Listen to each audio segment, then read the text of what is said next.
The IGL on the defensive sides and on the attack, they're just trying their best to do it as a community to work together. And we've heard that, Melsa has the last word in a lot of those situations, but there's a lot of back and forth. So let's jump in here to the pistol straight away. Crew attacking, Viper lurk wall set up, and a lot of players congregating here.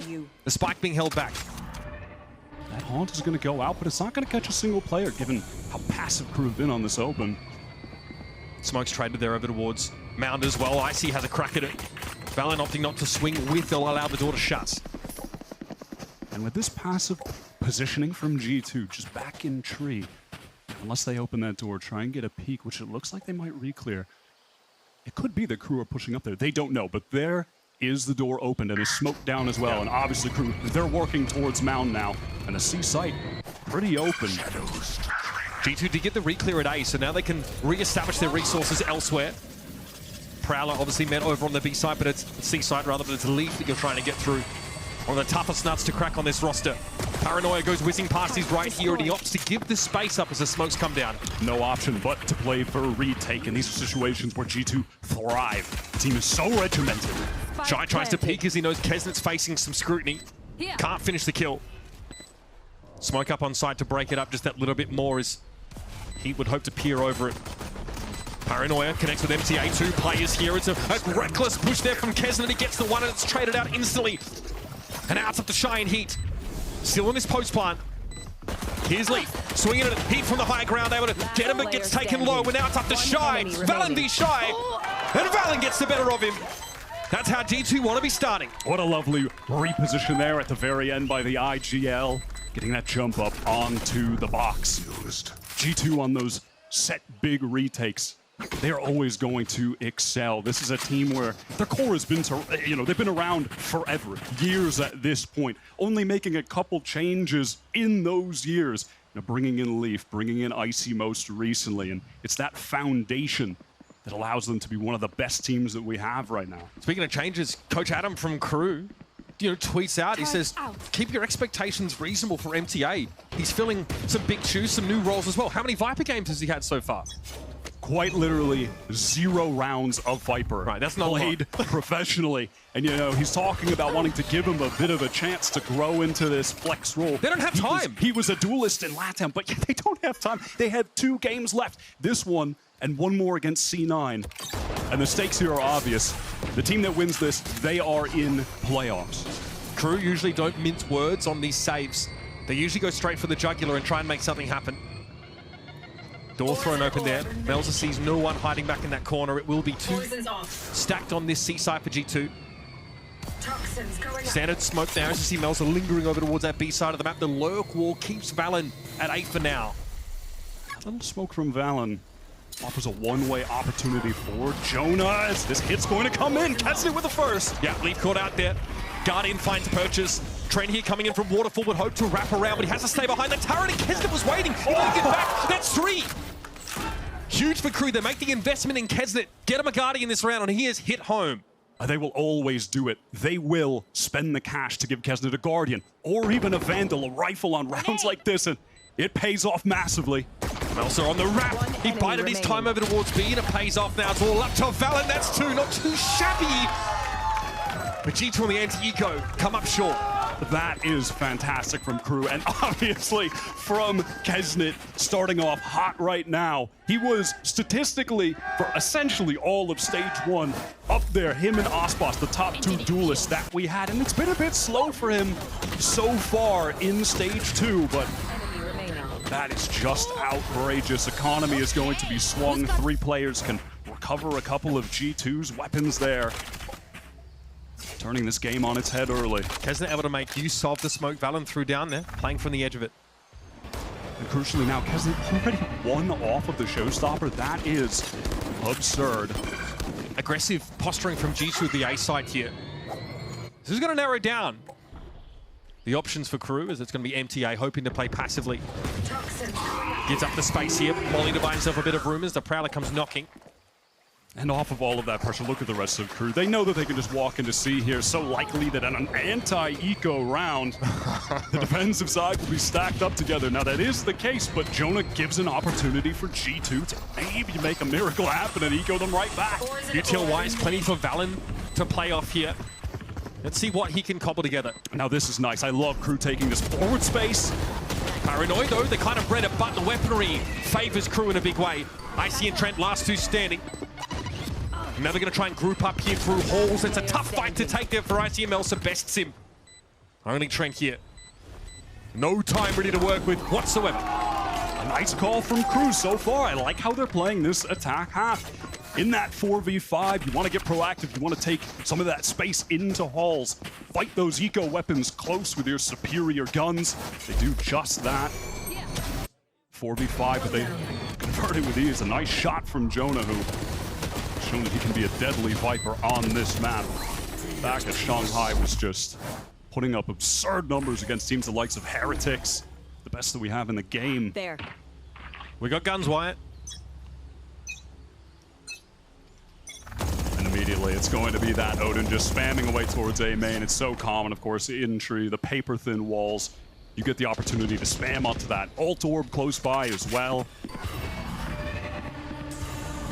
Kesnet wants to move up here. Horn catches nothing. Takes the standard challenge, and that's going to be smoked off, allowing KRU here to scale into this part of the map through rubble. Yeah, that attacking side KRU yet to really burst out of A. They're taking their time. They're ready to absorb some of that G2 utility if it comes and then push up. Crucially though, again, eyes on Kesnet. He has got that showstopper so early into the game. The first buy round for G2, their economy could get cracked if they lose this round to KRU, if they lose this round to Kesnet with that ultimate. Jonah and Leaf potentially positioned to double up if the spike swings back in that C direction. And looks like that is what is afoot here. Leaf is going to take that first contact. Oh, Nightfall to fake this? That is a huge investment. Still though, embedded is Jonah P. Stuck around that corner, he hears all of this. G2 know all about this fake. He's selling it. 30 seconds But they left. might have to actually commit in after it. They've given him that A side. They're running all the way back. They've only got 25 seconds. Jonah is already on the flank through spawn. They could get flooded on by G2. Valen was hoping for a timing, but he gets paranoid off the angle. G2 have to give up stairs now, play the retake on A. They're giving up all the map, but Jonah at least has a flank timing. Not able to get in fast, our G2. The paranoia expended as well. Basically no utility to play with for this retake. Tree smoked off. Satchel gets Icy onto the side, but he's spotted out. Here's that showstopper we've been talking about. Kesnet finds one with the nades, one with the showstopper. Melsa did fall. 3 to work with for G2, and Jonah just can't win it out against Shy. Ugly now as Trent has nothing to do but stand and deliver. Valen already comes up with a 1. I was worrying when KRU decided to go all the way back, feeling that it was open because I don't think the Nightfall connected with a single player. But that could have gotten seriously scrappy for them. But that showstopper, look at this paying off. The nade, into the drop. That's the freest kill you can get. There's nowhere for a player there to run. Catches the second. And it's Kesnet off to that hot start, turning the game in KRU's tides on 2 rounds now. That crucial anti-eco and the first gun round. KRU have a tendency to push into stacks sometimes. They feel like they get close to the end of the round, they got to go for it. This time, though, not punished as all the space gets given up. So passive from G2. Fighting more aggressively for A now, or G2, and it's going to be KRU controlling Mound. Perhaps there for a second considering accelerating, but they're going to take things slow. No reason to throw any lives away needlessly on this anti-eco when the game is so much in your favor this early. G2 so disciplined, they rarely ever overpeak. Maybe erring on the side of caution in this game so far. And with KRU off to this great start, I'm thinking about the fact that they even picked this map in the first place. It's always been a rock-solid one for G2. KRU recently, they lost it to Sen. It was a very close game. And of course, Sen are one of the best teams that we have. But I was thinking going into this, maybe KRU would pick Icebox. They like that map. It's a weak one for G2, maybe Split even. But it's a bold choice. They're facing G2 on one of their strong maps. Prowler's here to delay this push through tree, but it's going to be coming one way or another, and Valorant is tapped up already. The Molly, scary prospect. Unaffected by it for now, so we can actually maintain this drop position. Could be decent to take the attackers by surprise. Valorant needs to find a timing and may have just given himself away there already. Poison Orb bloops on the high ground, and Valorant, yep, he's got to pull the plug. TP to the high. MTA waiting for that one from the low ground. Double face by KRU. G2 are not in position yet. So far, so good from the newly adorned flex player, MTA, historically a duelist, but Letho coming in from the backside, only able to find the one. Eventually, G2 have to commit in some way or another. It's ICV3. Satchel back to the high ground. Now we see at the edge of heat, Melsa comes knocking. And yet another for KRU here. Rifles retained, and the economy is already getting outrageous for the LATAM side on attack. It is the favorite side of Lotus, and certainly so with these comps. They are the standard ones that we have seen all year long. You know, sometimes now when teams are throwing in the Neon and the Breach and even the Deadlock Cypher like Sen, you know, maybe it gets a little bit more defensive-sided with that being the case, but historically, what we've seen with this standard 2024 stuff is that it is an attack-sided map, and it was the attack side where KRU almost had that miracle comeback against Sen, and what was it, 7 rounds in a row that they got, so opportunity for a very hot start as the underdog in this game. Second gun round of the map here for G2. An opportunity now to claw some of those rounds back. KZ that almost gets a catch there. And IC will be embedded right in this corner. Trent, of course, with the Odin can play off this to some degree. Spray through these walls, but KRU slowly inching forward.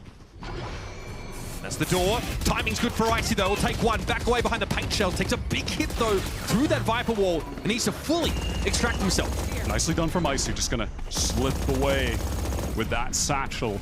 Get away with his life. And this is a crucial moment, actually, for the Odin. Look at Shy. He's one off of getting the lockdown. And he knows that if he taps that orb, there's going to be hellfire bullets coming through that wall. It's a massive risk to do so. Probably not going to be able to get that very crucial ultimate into the round. G2 with a syncopation here, though. They take that kill. Icy backs away. They slow the round down again. Trent hoping to catch something here, firing in through tree, but Ice for KRU turning over towards B now with 30 in the round. Great paranoia for delay from Valen. Melsa has to turn and deal with the turret. KRU now scrambling over the site. And patient for Valen, holds that angle, but can't get the better of Kesnet, who's having a game already. And look at this proactivity from KRU in another post plant, the push up. Again, Kesnet just going for it here, really leading the charge. Being very decisive on some of these little individual pops. He'll keep an eye on Heaven for the time being. Here is Leaf. Spots him once more. Kesnet now at least brought low. Leaf can clean him up. Melsa and Shy here, the ones standing front and center. And yeah, they're going to win it out. Just lovely holds on the angles there from Shy and Melsa. Shy so consistent for this team, but look at how they recover that from the man disadvantage that Icy had gotten. That lovely little play early into the round, the satchel off. The proactivity is beautiful from KRU there. I don't know who's calling that. It could be any of the 5 of them. I'm going to assume Kesnet, since he's the one taking point, taking space, taking frags, but what a nice way to convert a round that was seemingly lost. Continue this early momentum. KRU look electric. I mean, how often do we see that like late round audible go to B with a player disadvantage? It's looking a little shabby. Several big ultimates in play. You know, G2 would be happy on this round just to get that showstopper out of Kesnet's hands. Get Shy to be forced to use that lockdown in an awkward situation. Kesnet is on fire, man. This is absurd. What is he at? 12 kills already? 12 for 3? Something like that? I mean, this is the Kesnet that we know, the Kesnet that was taking over in stage 1, that led KRU on that 5-game winning streak. It's been downhill since then. What is going on? I mean, he is doing his damnedest to bring them back into a winning position. He sees the hopes of playoffs glimmering there. In fact, funnily enough, KRU's sort of backslide recently started with that loss in the upper bracket of the playoffs of stage 1 to G2. Kind of coming full circle in a way.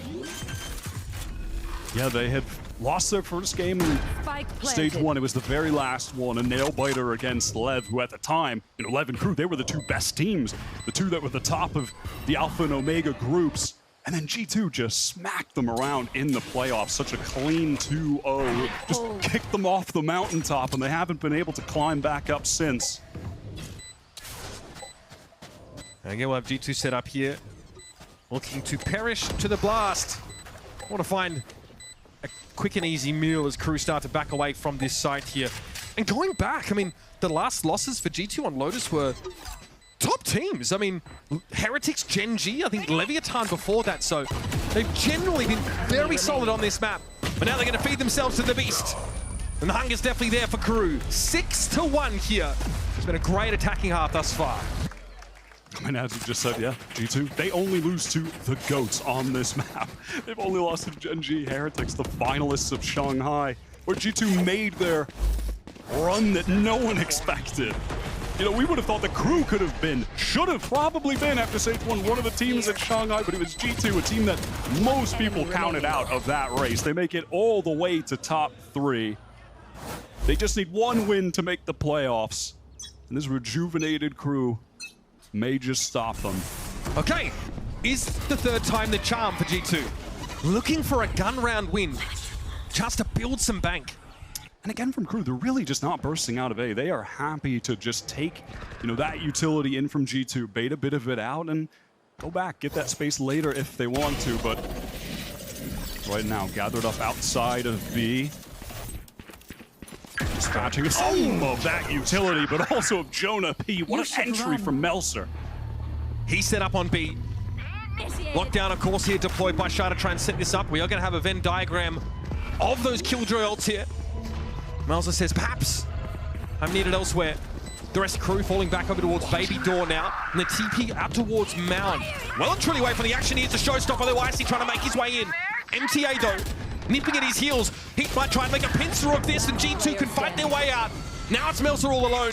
He was a long way from the action. Now the win vicinity to intervene. Blinded. Paranoia over towards the spike, but from above it's Fallon! That's beautiful! One more and he's got the job done. Trained his half. Back through the smoke, he goes and receives Melser with open arms. Now G2 can do something with this, but they would have loved to have brought a couple more guns into the next. Absolutely. I mean, Trent does his best in that situation, and he succeeds, right? Just playing the time on the spike nicely. Invested a lot into that retake. Trent as well sent in that Nightfall. Icy invested that Showstopper to get the first pick, and it was a crucial one, no doubt. It allows them, you know, more space in that Baby Door where all of KRU were gathered up. That investment is massive from the side of G2. And look at the state of their economy. If they lose this, they're going to be on a tragic eco just that fast. KRU, however, are playing with house money. Immediately, Viper's Pit here over on C, wanting to funnel KRU maybe in towards his Killjoy utility. Prowler will check briefly. Yeah, he threw out that haunt towards Mound as well, so they know they have that control there. And Heat does have one more Prowler, which is an effective counter to the Viper's Pit. It can seek out Jonah P, get the information on his position, try and spam him down, or, you know, take that moment to push through the pit. But they're going to avoid that entirely. They're going to work their way back to A. They're going to have to use that Prowler. You have to clear out back rubble. Prowler from Trent. That's in response to a Nanoswarm that got thrown by Shy into the Viper's Pit here, implying some maintained presence from KRU at C. Again, really light hold for G2 over at A. They're going to give up much of this, I'd say. Trent's going to get some action here, though. And that one way over the tree from Fallon. Oh, dear. Some damage coming through, but that is crucial. They're going to have to wait that out because they don't have any Prowlers to go through it. They can't just throw away their lives there. So further delay from the side of G2 to fight for A with the clock getting low. 22 seconds left. Paranoia still up here for Valorant. You can absolutely play off that. Plant attempt here for Heat. That was the Paranoia that got thrown through, and finally Icy chooses this moment to appear from Baby Door. Attacking Viper's Pit now set up on the side, but they're still going to go for it. Here comes a Nightfall, and immediately Kesnet is brought down. League tries for another one. It's Shy and MTA to try and hold it down. And Trent is taking his time. Shy, a loose end. Will he see Icy's dome here as he swings around? The timing might not favor him, and it doesn't. G2 get themselves now in a 4v1, and Jonah P, better to be effective than clean, gets the job done. And all of a sudden, things are not looking too bad for G2. They get 4 rounds on the board. That's not bad for Lotus defense if you convert that second half pistol round. They're starting to get into the game, and honestly, it's Icy doing it. You know, a duelist that, frankly, if you look at the scoreboards, if you look at the stat sheet, pales in comparison to someone like Kesnet, who has been one of the top duelists in the game since the dawn of the game, since 2020. But it's the impact kills from Icy. A few first bloods already. And the contrast is crazy, right? You have Icy, the system duelist. He's locked into the structure. Player provide the utility needed. I'm not looking for him to light the world on fire. I'm just looking for him to do his job. Crew have more than enough firepower. Kesnet, how good Melser's been this season. Heat, that new addition. Again, aggressive posturing here, but Melser punishes Icy. System duelist down, folks. Prowler through the wall means that, yes, Crew still want to go for this. They have to expect some more Baby Door presence, and Jonah P mowed down as well. One after another, G2's defensive architectures are being torn to pieces. Smoke from Valorant to control tree. That was the first time Crew really burst out A and fought very aggro early. No one from G2 were ready to break that haunt. A misplay, and it cost Icy his life. Not the kind of thing you expect from G2. Surely a player should be ready for that. Tried to throw in a variation, did G2. Maybe sick of giving up that A side of the map every single round. The Crew love that. They love taking contact. They want to push out on you early in the round and fights. Baby Door smoke here. This will much to be Leaf's chagrin. Paranoia is going to force Valorant off this angle. Now Tree under the control of Crew, and they are far from done. Valorant able to find a good little peek there. Leaf getting involved as well. Trap with the C's. Buy a bit of time now as Leaf has a bit of a crossfire with him. Lovely setup. Last player standing. There it is. Okay, Spike goes loose and it's Melser. Started the round well, now has to salvage it. Pretty darn good stuff there for Crew. Absolute hero. Crew hoping that noise cut would cause some kind of rotation, but for G2, unnecessary. They're in a 3v5. Let's take a little bit of a risk. Let's go off of a read from Valen that we can just be steadfast in this site, and it was almost the undoing of Crew. Less from Melser just having such a round. I mean, look at that horn again. It lit up all three players. No one prepared to break it. Just a fundamental error that puts them on the back foot. Some energy for these Crew players finally after a dismal first 2 weeks. He's playing entry on that A side as Omen. I think at this point has even overtaken Kesnet on the scoreboard, which is pretty wild. And now Crew are back to that slow start towards A. You know, they have that KJ turret, watching for any push out towards Mound, which is something G2 really haven't. Up to 4, and they win the fights here again, Crew. Hard to see what the plan is there for G2. Standing out in the open as much as that util drops down, they just straight up lose their duels. Wise man once said, you got a shot, you die. G2 now down to 3. 2 players from stairs for G2, and they're going to rely on pulling Leaf out, maybe playing from upper A as a third. And what do? Do they go for a 3v5 with the economy in this dire of a situation? Do they want to be on eco for the final round? They've never had. That's the best he can hope for, though. And now they're stacked up for Kesnet, and he has a feast on him. This is getting out of hand. A rare indecision there from G2, and frankly, you just have to go for the save, man. 3 players alive. Look at the economy when we get back in. It is tragic for their side. You know, surely they just save those up. Try to go for that 4th. I do think 4 rounds is that kind of that comeback threshold for an attack-favored map. Is this early pop facilitated for G2 by any util that we can really see? Because it feels like it's that util, the walls come down, they've got nothing but raw aim to try and win. You're absolutely right. You know, this is a G2 that look a bit unlike themselves, and you know, perhaps it's Crew's play right now, their confidence, you know, their willingness to be so proactive, swing together, that's throwing them off their game a little bit. But you know, you expect better fundamentals here from a team like G2. Frankly. They have the unmitigated confidence of your average reply guy right now, Crew. They do not care. Here it is, Satchel for Icy. He tries to posture at least some confidence to convince himself and gets smashed. That's not good for the mental. Not great for the round either. And those G2 players, they don't even feel confident enough to try to swing, try to get that trade. And I mean, frankly, that is a good decision. Look at the firing squad from Crew. Crosshairs trained on that angle. It wasn't just MTA close, it was the rest of them towards Mound. And there was a Prowler to re-clear towards A. Just feign like they're gonna head towards Rubble, re-clear all that space, maybe go for the hit, but it's all about getting into Mound here. Kesnet with his 20th showstopper of the half, it feels like. Here comes Kesnet. It's got to be at least the 30. Will he check his right, though? He gets it in time. 21 HP in a dream. Guy's got plot armor today, folks. Some serious protagonist energy. What a flick shot. Shades of Rafa there, Mitch. Little old man reference. Now into the 5-on-3. Is anyone else in here? I do. That's the sad part. My goodness. MTA here will be the most forward player set up on that ramp here. Smoke towards Halls is going to cut Trent out of the action for now, but Shai just sits and bides his time. G2 steamrolled in that first half. I mean, that is the best crew that I have seen so far in this stage, bar none. The communal calling system, it was working out there. They were hitting the right sites for the most part. I loved how they were playing towards A. Mostly slow, mostly to re-clear in the mid-round, but out of that timeout, they chose the perfect time to hit that area of the map hard.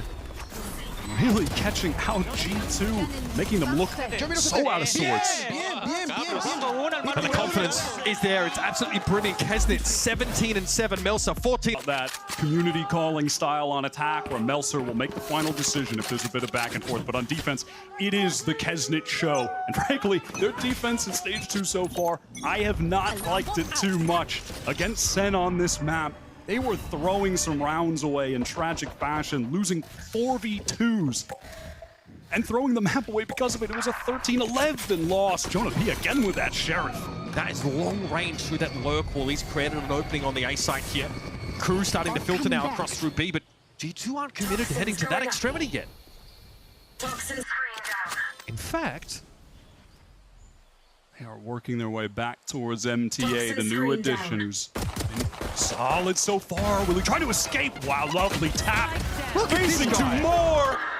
That's Chance to get his confidence up. Gets the 2. Icy has to expend some utility to bring him down, but Leaf has got a timing. He always has one, but Kesnit's ready. And Leaf throws his head back. Frustration, I'm sure. He felt like he had the soul read, but Kesnit doesn't have one.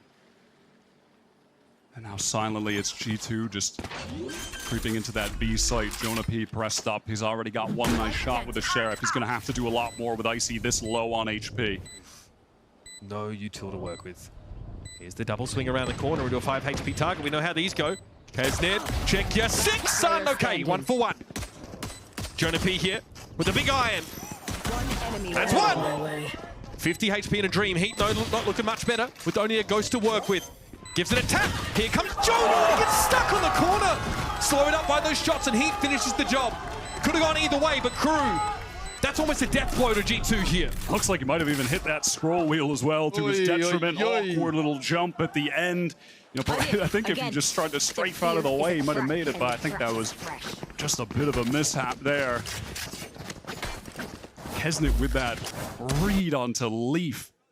The awareness, that single shot, oh my god, that is filthy work from Jonah for the entry. And unfortunately, that was all for naught.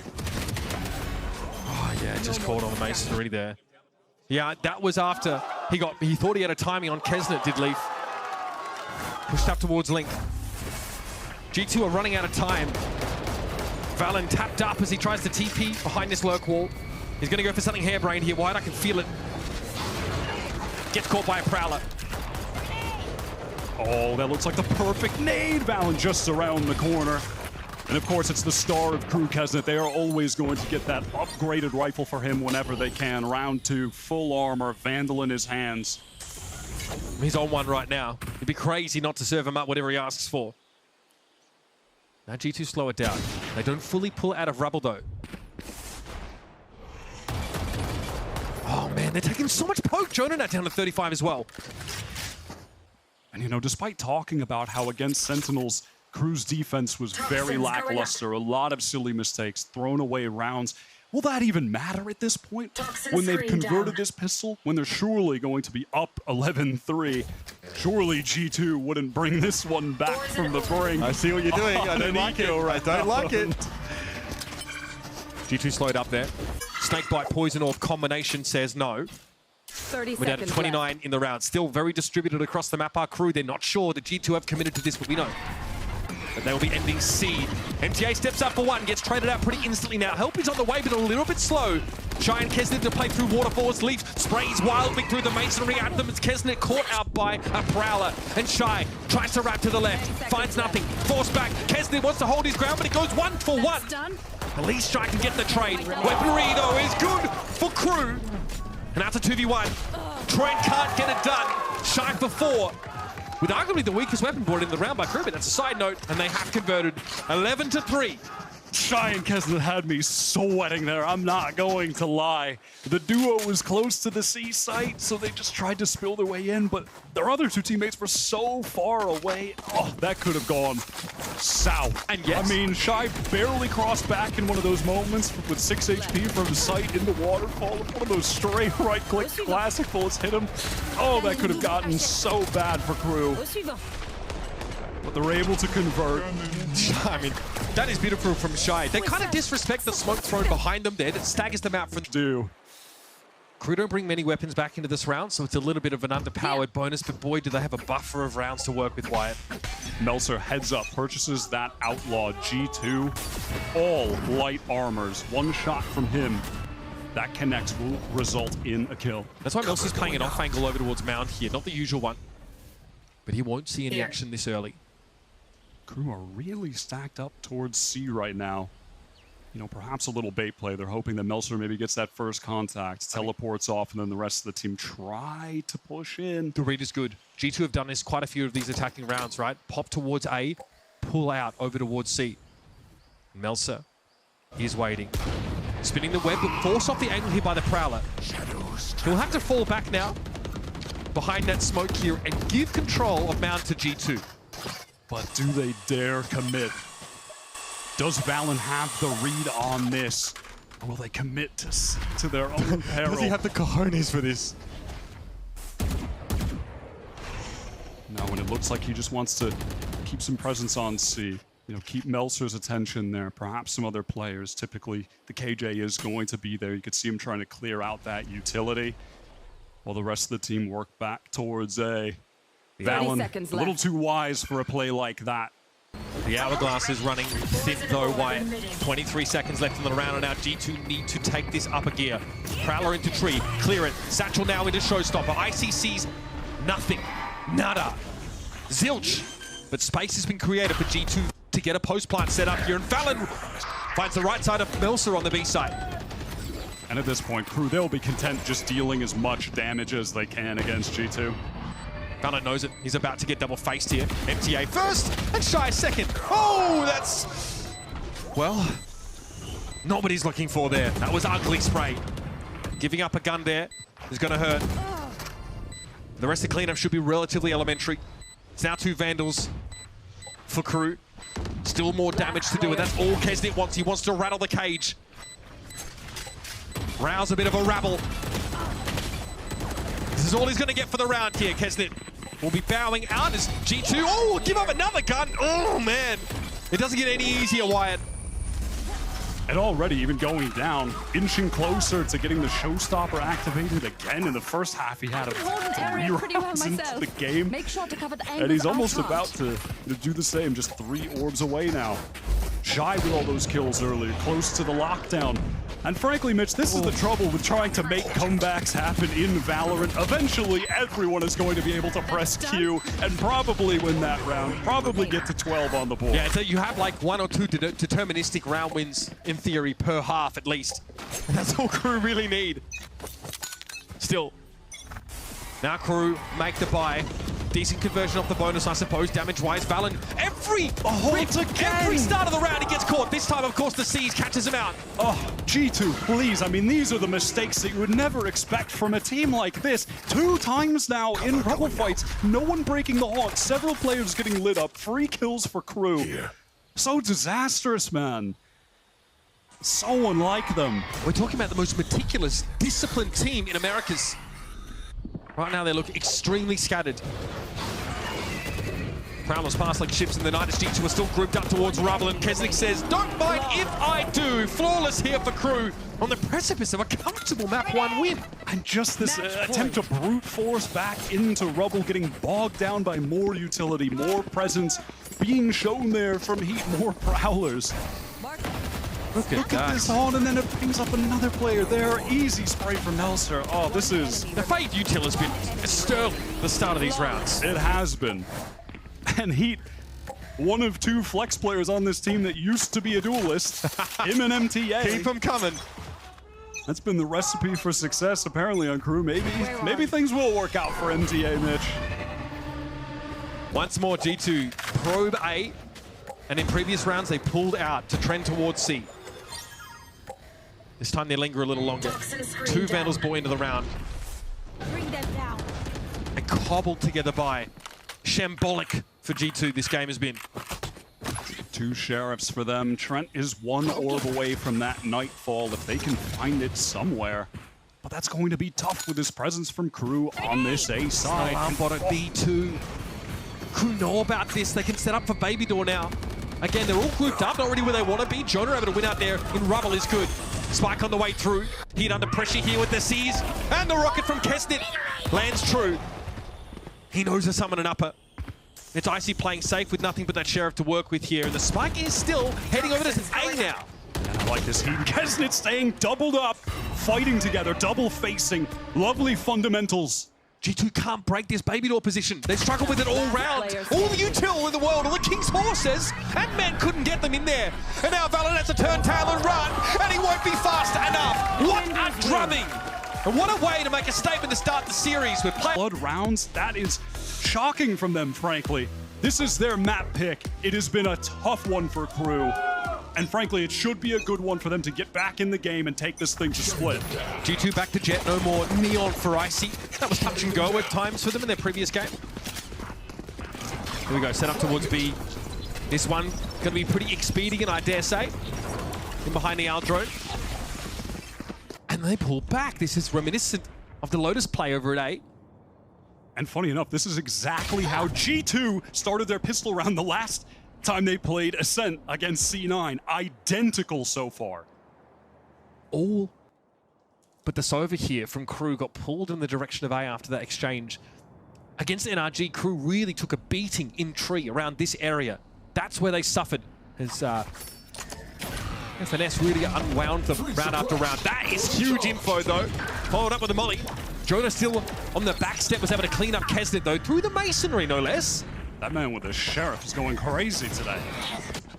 Up comes Trent here now, threatening that Heaven pinch. He's gonna eat that entirely, and he asks for seconds. Valen delivers now as Shy is gonna make a little bit of noise heading to Heaven, but Jonah P's not ready for it. It's Melzer operating from the 7th circle there in Hell. Trent deals with it. Player advantage, Shy just throws himself into this here. Avoiding the recon. Now can play off MTA and upper, but Valen in an A main is gonna be the undoing factor here. Now it's MTA V3 and G2, okay. Don't get ahead of yourselves. They got the pistol on Lotus and then it fell apart.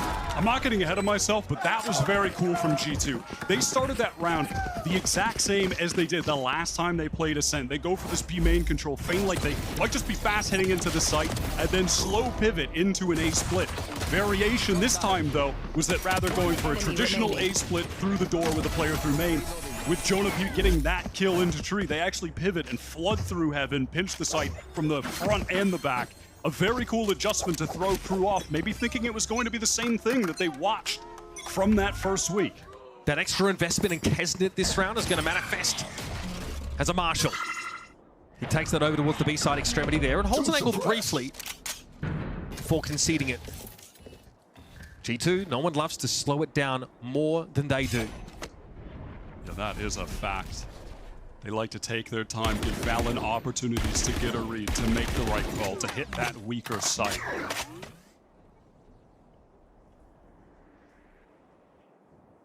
Just over a minute now, still to play with. Mid essentially given up here as Crew opt to try and stack the A side. Can this be read by G2? Aldrone certainly will try it. Only spots one, though. Shock Dart, though, they are starting to trend away. This will be checked, though. 2 caught inside the 0 point. G2 do know there's a heavy tree presence as a result. Valen getting up close here. Enough noise to wake the dead. Shy falling off. And yeah, G2, classic round here, taking their time, working the map. finishing up mid now. Gonna pivot into B where it's just Kesnet with that Marshall. Left. He's about to get more than he bargained for here, I suspect. Leaf, though, will stay embedded in mid here. I don't know if Shy's aware of this. Icy cleans him up. That Phantom brought up here, finding value. Jonah! Okay, had a chance to respond after the first shot. Kesnet's very low. Trent eventually just going to pepper him down through the wall. Leaf tries to challenge Melsa, wants that weapon badly. And he'll get it for himself. 3v3 in the post plant. Icy with the big gun. Holding that market angle. A bit of damage will take it as heat falls after the fact as Trent spam. Yeah, it just has that lineup for the market door. Trent, so solid on this map. A real knack for using those weapons with a high bullet pen. One enemy Oh remaining. my goodness, okay. And there it is with the Guardian, and no doubt you were going to see that with the Odin when the sides swap. I mean, maybe even picking it up on attack. It is useful for that counter spam onto the enemy Sova. That battle on B is incredibly important. Melsa here has a crack at it at least, but Trent leaves around with a brace of 4. Already, I love how G2 are working the map. Valorant has so much experience here, and we saw another experienced IGL, FNS on NRG, just working crew, making their defensive side look. Yeah, he always had a timing through mid or to tree or something like that. If anyone can sort of reciprocate or match that rather, Valon's the guy. Absolutely. Crew really need to step things up from their performance that they just had on Ascent the other day. Their defense was their weaker side. And Kesnet couldn't get in that game either. So far, he's been astounding on Lotus.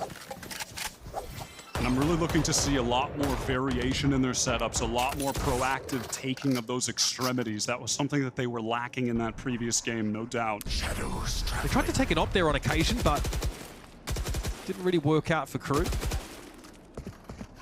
Melsa here. It looks like they want a pop flash for him to re-clear. Risky business. Yeah, he actually gets staved off with only 35 points of health left. Not really a great spot here to refresh that one way. He might save it for main to buy a bit of time. Leaf, though, could take him down through the middle part of the map here. Hunter's Fury getting thrown out. Icy trying to get ahead of it now. Kesnet, though, what a timing at a tree. Not bad. Now 3 versus 3 as MTA tries to hold his ground. Even as it gets. Kesnet, a little low, gets a tickle from that shock as well as the wall comes down. We want none of it. He'll break through that instantly. Giant descends from heaven now. Trent in an ugly spot. 2 for the killjoy, and Crew are on the board. Nicely done, Crew, with so much pace getting back into that site, not giving an opportunity at all for G2 to try to scale in there, get the spike down in a safe spot. Kesnet with that pick onto mid, though, finding Leaf, you know. Obviously, frankly, everyone should have an idea in a situation like that. The KJ will be in tiles. They'll be walking towards mid on the A hit. I mean, we've seen this millions of times at this point on professional Ascent play. But the epicenter of this defensive setup for Crew really is around Kesnet and Heat, who do want to play towards that tree side, and Kesnet wants to, you know, right here, move between mid and maybe even heaven if he gets an op. Those two pivotal here to Crew's strategy. MTA now the one picking up the Guardian over towards B. Again, it's all about that high bullet pen, finding opportunities to spam through that wall, deal damage, get a kill if you're fortunate. They did get an alarm bot towards mid this time, Crew, so Kesnet probably doesn't need to be nearly as vigilant as he's being about that part of the map, but he's determined to jump spot it. Shy here just playing contact off the turret. Common for the defensive B main hold. Very cheeky. Right in the Owl drone, the Sova was affected. Okay, 0 point doesn't really tell anything new to G2. Just that the Omen is over towards that tree side. Now burst of speed from them here. Ready for a dash from Icy, and he goes across. Looking to test that switch maybe. 2 players grouped up in Boathouse now, and Kesnet might be able to find a push out of CT here. Looks like through smoke he dealt with Jonah. Here come the reinforcements, but they're all grouped up in CT, our Crew.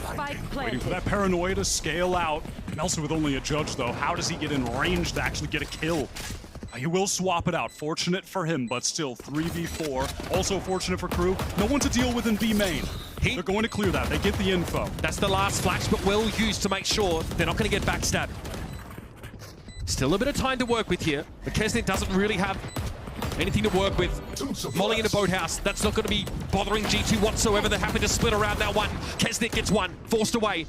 Melsa on the side, pushed up, one smoke to the right-hand side of Boathouse means that G2's options for swings are limited. It's Melsa giving it a touch. Kesnet approaching now at 40 HP, and Leaf wins it out. It's all up to Kesnet. And they hold it down. G2 under extreme pressure.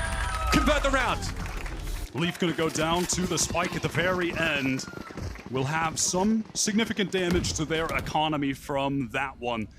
But overall, what choices he got? Gotta stick around for that. KRU were gonna go down with the ship happily. G2 did such a nice job just immediately dealing with the two players in backside. No opportunity to find any kills. And they opt to contact, they contact clear B main with the, or rather they opt not to. They use the flash instead of maybe having it for the site later. They had nothing util-wise later on. KRU are just going to take a walkabout down mid. One way was sent from Melser over towards A. Standard from them. It's going to be a pop flash with so the standard. This is so KRU. Oh, we're on a save? Better go mid. Enemy tag. Yeah, KRU love fighting from mid on this map, whether it be flashing out of a smoke like that with multiple players peeking, or even more commonly is a lot of times they'll go for two players in mid and that duo of Heat and Melser that you're going to see playing Tree. They'll do it here over and over. They'll swing out on Cat. They just like to find these aggro timings. It's not complex with the utility. Maybe it's a Heat flash. Oftentimes it isn't. It's just finding that moment where they feel comfortable fighting together. They know they have the firepower to do it. And when they're at their best, they have more than enough confidence to do it as well. Okay, fast hit behind the null command here. Not exactly reinventing the wheel at G2, but it's quite effective. Here comes Icy. Only good for the one, and the pistols for KRU are starting to sing. Now, though, Trent tries to slow things down. Melsa from Heaven could be an issue. He's forced to back away, but MTA catches him out of Jonah down inside null command. 30 seconds left. So Leaf has to come in. There's no chance to bring the KO back into the fight. This is a bona fide 1v2 as G2 are at risk of getting thrifty. Leaf is pinged out. Nana Swarm into the back of the site. Goes over the head. Leaf can't get through yet. Spike not to hand. The money's not great here either for G2, and he still tests it. Leaf feeds himself to the beast. KRU have been destroying G2 upon their entry into this A site, have not found success there. It's that active fighting from them. Backside running out of Heaven. Just swarming the players at Gen. When they've been on that site, G2 haven't even been able to tap the spike, haven't been able to be in a position to even think about planting it. Finally, that early momentum in this map for G2. Leaf going to have just enough to get a hero guardian here, actually. Hasn't been able to do much so far in this series. And for the most part has been on a heater in stage 2. Always a standout for the G2 squad. But so far it's KRU, they've just had a read on him, like that round where Kesnet just caught him with ease on his attempts to go for that lurk, a backstab and a post plant. Maybe this is a round where he can get things started, that lone rifle. So here it is again. Early probe at 8, take alt orb, then pull out. Couple players posted up in mid here for G2. They're hoping to capitalize on KRU trying to contact peek out of Cat. Pretty standard setup here from KRU, but it is effective. It's standard for a reason. Again, that turret to take contact, but rather than someone swinging close B main, when it takes contact, MTA, Odin in hand, ready to just spam down those players in B main. Okay, they know he's there, but the Guardian with the high pen isn't here right now for G2. Oh, buddy! This could get ugly. Jonah riddled with bullets there. Kesnet, he has a timing, and that's the gun taken away from G2. The one they were hoping to capitalize on here. Kesnet now just gets to cut a bloody swathe through the remainder of G2. And Trent wants to run for the hills. Kesnet wants none of it. He makes the smart decision, Mitch. Self-preservation instinct kicks in. And it's about damn time because, listen, there are a lot of moments with KRU over the past couple weeks where Kesnet has looked to be reverting to the old him, where he's doing way too much, taking way too many risky fights. And makes the better call there. I thought he was about to just dash in and into eco players, but he does not. That's a good sign. The shoulder angel finally had his attention for long enough. He chose the light path. Nicely done from MTA there. There's something to be said for G2 struggling to break these recon darts and aunts though. My god, that's another one that gets so much value against them. And they're looking awfully readable. KRU are at least able to make a lot of the right choices. That late timing there from KRU to find a flank was huge. Knife going to be sent out, but actually KRU is just able to get outside of the range. Face! They take out Leaf! 1-for-1, KRU in danger, and Icy brings him down. Okay, G2's duelist gets a little piece of the action. Now straight over towards the side, he gets in. Only MTA through CT, and that smoke will stymie him for now. Tagged up as well, Stray. Got to be Hunter's Fury play, right? Just going to fall out of there. Yeah, if he can get the tag, he might try to even things up. Maybe this recon will reveal a G2 player. Will G2 break the bolt? Susceptible. Here we go. One tag comes out. MTA now under some pressure. Oh, this could be rough. Trent wins it out. That's a matchup we want to highlight over the course of this map. The two Sovas going out at MTA with far less experience under these conditions. What, 41 rounds of Sova played before this match. And KRU down to 2 players now, and something we didn't see enough from G2 was the save. Something KRU may be considering here, but the money is very good for them. Yeah, I was going to say, look at the state of the economy. So good for KRU, dismal for G2. Kills really matter. They've got to get out. For them. They've got to get out with these guns. They need them. Player standing. And yeah, the spike will go up, but Jonah's likelihood of getting out of this alive, slim. Just playing at the edge of the explosion. One gun at least brought in as G2 get back in the lead. Of course, you're never going to be satisfied to lose the gun round, but a small consolation prize is putting G2 on this awkward bye. And if KRU can win this following round, they're going to be able to send them on to a full eco. And Kesnit's playing that differently now. He used to have a turret to take contact for him around logs, and he would play B-men against NRG, but he could always overpush multiple times in that series. Now, though, playing back, also playing off his teammate. So a bit of a variation there for Kesnit that's much safer, much more effective. Yeah, it was another situation where he actually tried to get out. Shy tried to get out. He just got caught by Icy at that. And then Kesnit second. repeated it. That's the sussy part, I think. It definitely is. Here's MTA right with here. That Odin once again. You mentioned that Sova matchup. You know, the agent that most people would associate Trent with. It's the one that he burst onto the scene with years ago. Has always been one of the top Sovas that we've got in North America. And MTA new to the role. This man has only played 40 rounds of professional level Sova in his entire history. Going to need to step up massively. Looked uncomfortable against NRG. Ill-timed utility. Missed recons at times as well. Enemy mark. Drone here looking for mid. Looks like Heat was tagged up and forced off of it. So 3 players over at A for KRU for the time being. Heat surely wants to beeline over towards this site. Is now about to feel some pressure. Okay, TP in from Melz, so they've reinforced it.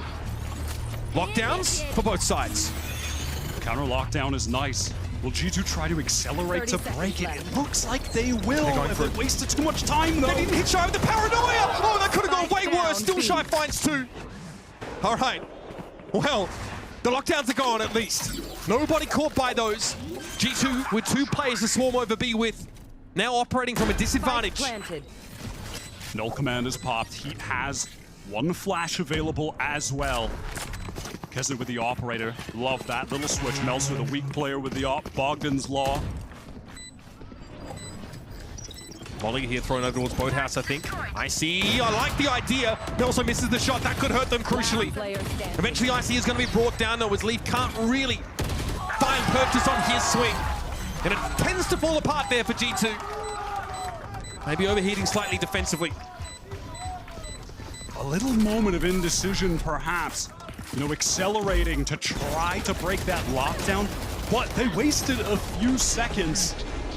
Shy posted up and ready. MTA swinging to stairs, fighting together against those G2 players pooling out of main.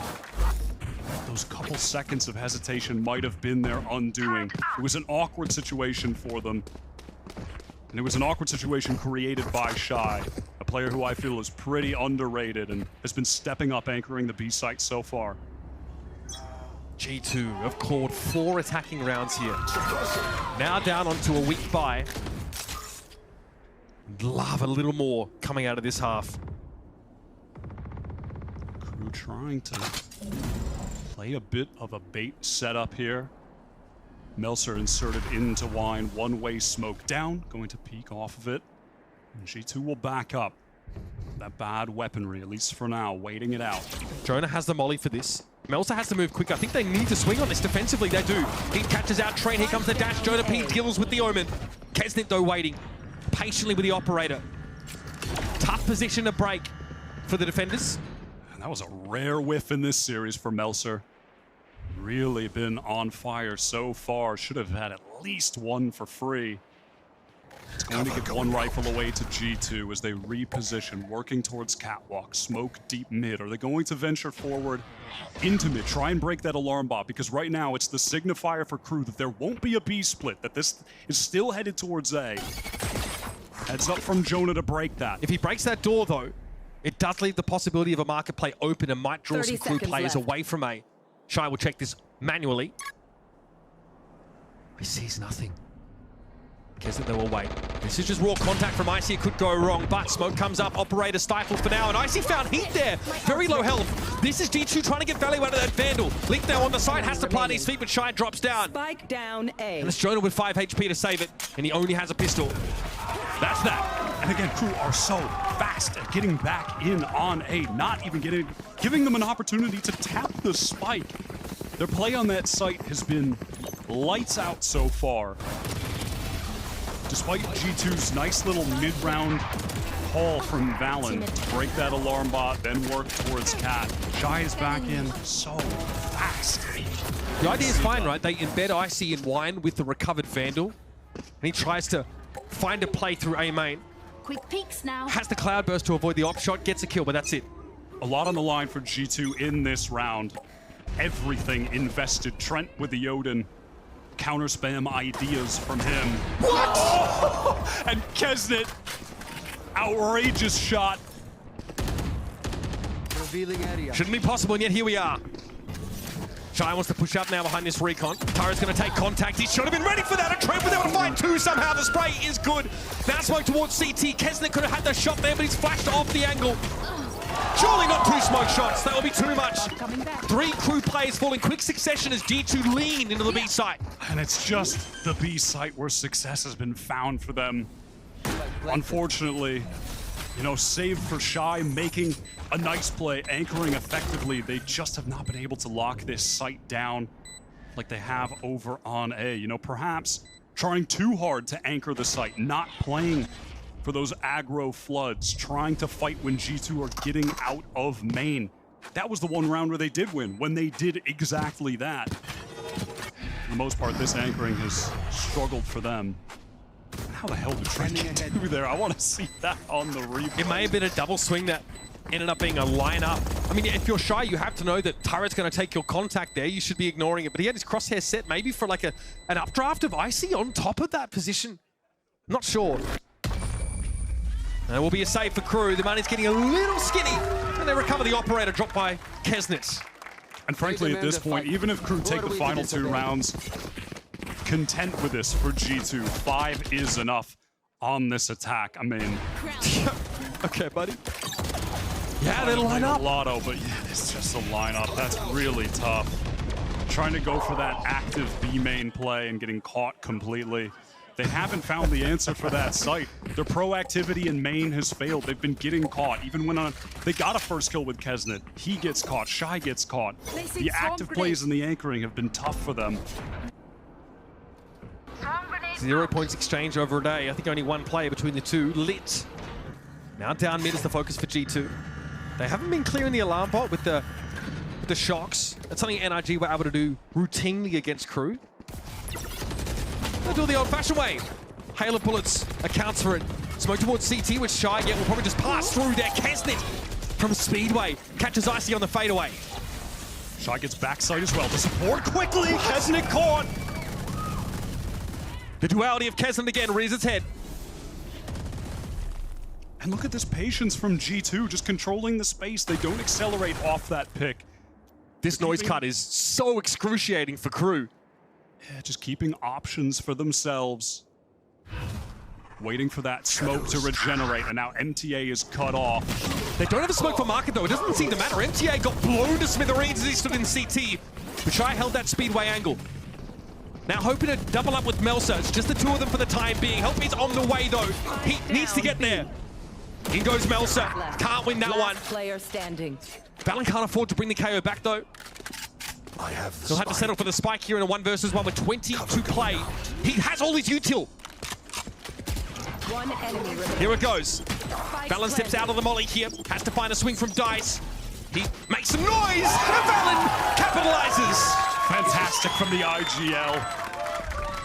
Not only does he lead the Last team round in with the such half. expertise on these attack halves, working the map, calling a nice slowdown like he did in the mid-round, waiting for that smoke to regenerate, to cut off that angle and spawn, making the right plays individually, so consistently. Kesnet's trying to project anger against his shoulder ranger with that shot. 30 seconds left. One enemy remaining. Such a close miss. And again, getting caught out by something that G2 weren't doing on Lotus effectively. But there they do, just a nice double face. The fundamentals looking cleaner for them on their map there. Too suppressed. Now one way, of course, is up for KRU here. G2, though, don't fully respect this. So TP across the way. Standard protocols here at the start of the round in A main. A new setup for KRU, though. This operator watching towards A main. Kesnet tucked pretty close. So it's the noise cut here from G2. And there's a lot of ways to break that crosshair placement here, to be fair. Our drones for both sides getting up here. Leaf knows there'll be an alarm bot, clears that instantly. Does he blow the door open? Certainly weighing it up. G2 do such a nice job of denying that alarm bot, breaking that utility, which just gives their IGL even more options. That's Leaf classic for you. Finds it timing up mid every time. Turret thrown in his wake now. Here's that defensive lockdown. Can they clear it? It's Icy pushing up to Shy, able to get rid of him. And yes, the TP in there for Valen clears the lockdown. 30 seconds. A full strength G2 now up against the last 3 for KRU to get their 7th attacking round on Ascent. Leaf playing close. Trent ready to swing for him. Icy ready to swing for him. How do you lose this? I mean, you just don't. Kesnet with an op. There's no way to retake this. G2 certainly going to get 7 on the board. Phenomenal attack half. The team do so much good work for Valen to allow him to just make fantastic calls on all of these rounds. It was only towards A where KRU were finding success.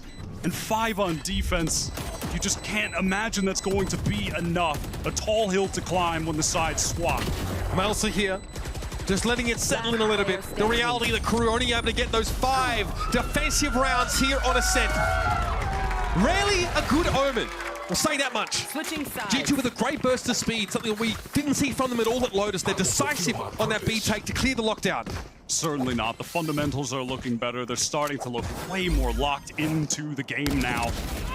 This is their map pick. It's been a tough one for KRU in stage 2. So far, Trent, no doubt, winning that duel of the Sovas. The experienced Sova versus the Sova with only 41 rounds played professionally. Last player standing.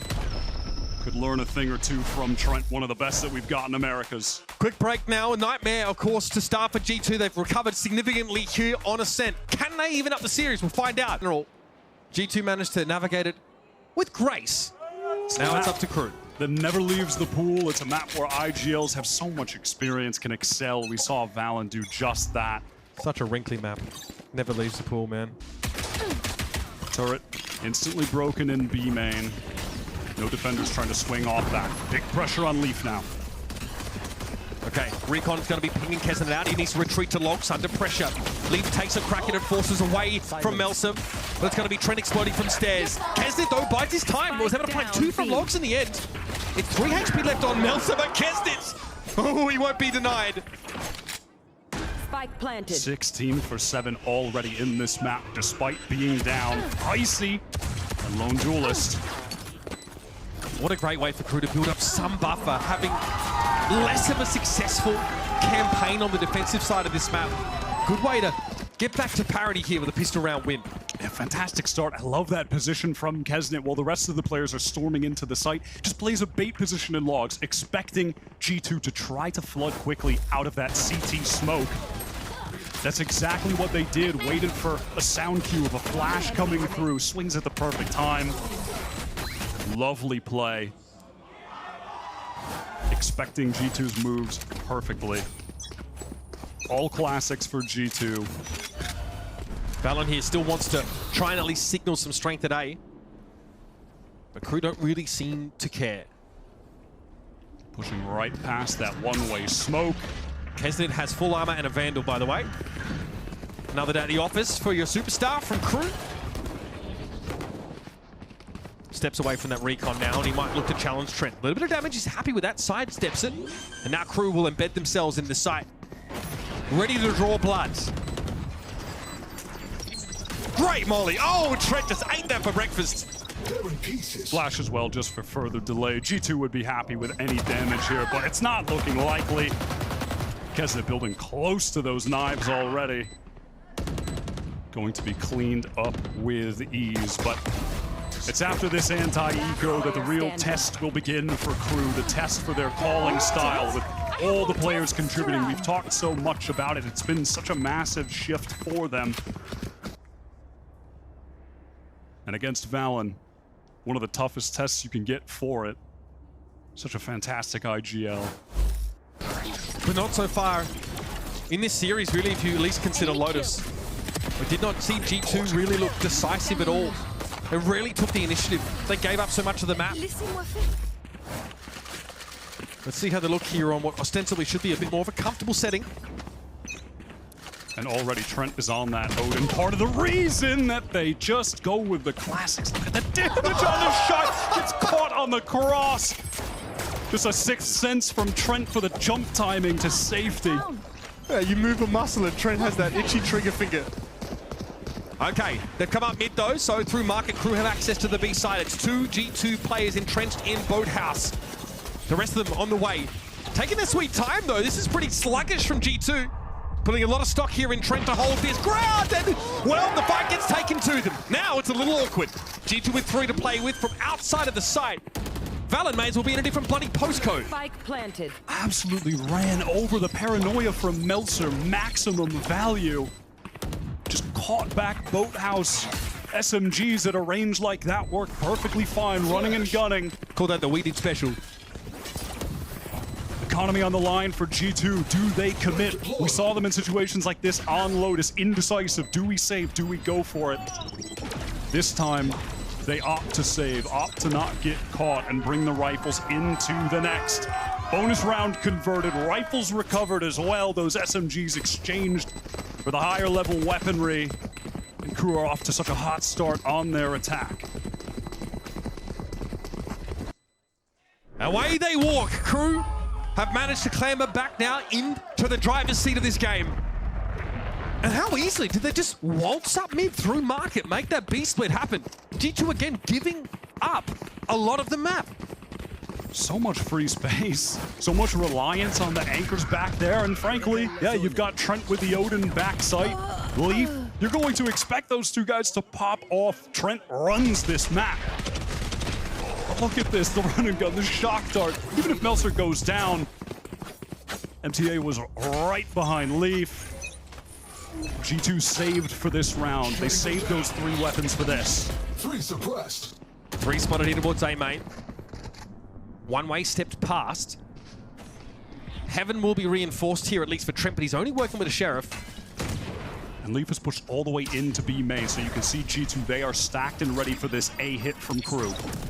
Jonah tried to take a time in there to flash himself out of the smoke, playing off the paranoia that came in from KRU. It was all a ruse. Utility dragged out now from the defenders as KRU, they fall off. This is G2-esque. Work back towards Shy, who's just been patiently controlling B main. Leaf had that space earlier, but he's backed off. He's playing off of the turret contact. Okay, so Trent does have a feeling that something's headed towards B, but G2 don't have ways of getting great info on that A side. And how much support can he really offer? He's got the recon, gets broken, only has a Sheriff, only 65 HP. Looked to hold that line passively, but was forced away ultimately by a Nano Swarm. Okay, two's pretty good. 2 is pretty good. Now KRU, trend back towards market. They want to stay here and fight. And fight they will. MTA forced to get away from this one. And that's a nice double face there from Jonah and Icy to find another in lane. Reposition from Shy, getting close, but gets caught from the knife. Jonah P's utility, always so consistent. MTA full flash there. Shy not so much. Last player Hit there though through the top of the main tree. This is ugly stuff, and G2 get it done. They realize that Crew want to fight on the site. They realize Crew actually aren't planning. They're 3 stacked on Speedway looking to fire towards market. So G2 back away and say, no, go plant first, then talk to us. That is some outlandish activity from Leaf though. Anchored back there. I mean, that should not be happening. What is that? 4 headshots with the Stinger close up. Strafing with mouse one. Hey. Held down. We just saw Melsa pull something similar off in the previous round. Yeah, sorry, really. I don't blame you. Just like that, they are right back into the game. Crew's economy, though, the beneficiary of that bonus round win, so they're going to be able to buy up into this one, buy up into the next as well. Trent has the Odin back, a bit of a weapon upgrade from that Sheriff he was stuck with on the previous. So pretty standard setup here now from G2. It's there's that one way. Ooh. There's that knife and Amy. Alan is facing it. I mean, how many first bloods has Melser got in this series? Melsa was the only player on that side of the one-way, though. That is audacious from him, and it pays off. Here comes the push. Icy backs away. Hit with a paranoia, so a cloud burst to buy him a bit of space, but he's lit by the recon. Still good for the spray down on Heat. He's down to 11, though. Dash across the site. No. Met by MTA, but from heaven comes Leaf, and Melsa now wants to try and accost him directly. But the Outrone's going to slow it up a bit. 2 versus 2 here. So much early action in this round. And Trent still has an Odin to play off. Leaf is 10 HP, Wyatt. One shock dart for Trent. Leaf just catches Melser. I got the spike. Shy in the 1v2. Leaf low on HP. Only a shot for Trent. Spike turret's destroyed. No one at Gen. That was a off-angle plant here for Shy. Now into hell he goes. G2 have to unravel this. A game of clue to find where Shy is waiting. And how do they play this together? Does Leaf throw his life away? Just a little juicy piece of bait for Trent to trade off of. Just a waiting little- to cycle that recon. A little amuse-bouche for Shy. Oh, buddy, that's not good now. Down to 17. Shy could have had it. It was right there. But Trent is there for the follow-up. And as you said, Leaf serves himself up for the kill. Scrappy, sloppy for a moment from G2. Those 1v1s being taken. Melser's so clean right now. Icy trades one back, but then maybe staying for a little bit too much as Jonah. Regardless of all that, though, I appreciate the speed that Leaf and Trent were able to get there. Leaf, he did get that first trade to even it up 2v2 as well. That was the crucial one. That's a high-impact kill. And what did G2 do about the fact that Crew are routinely disrespecting this A-main one-way smoke? They are pushing past it. Yeah, they just do not care. You can see them. They're trying to fight it aggro, though. You know, perhaps a pop flash to fight it would have been a bit better. Just that tight angle being held. And there it is. They are fighting it way more aggro. There's that flash. But even still, you know, given up and relocated towards Catwalk. They want to apply pressure elsewhere with this operator. Oh, dangerous. No chance for a trade either. Icy drops that operator to the ground. And Kesnet says, is there no one else? And then Slowing things down now, our Crew. Can't be mad at that. Smoke is going to go down mid.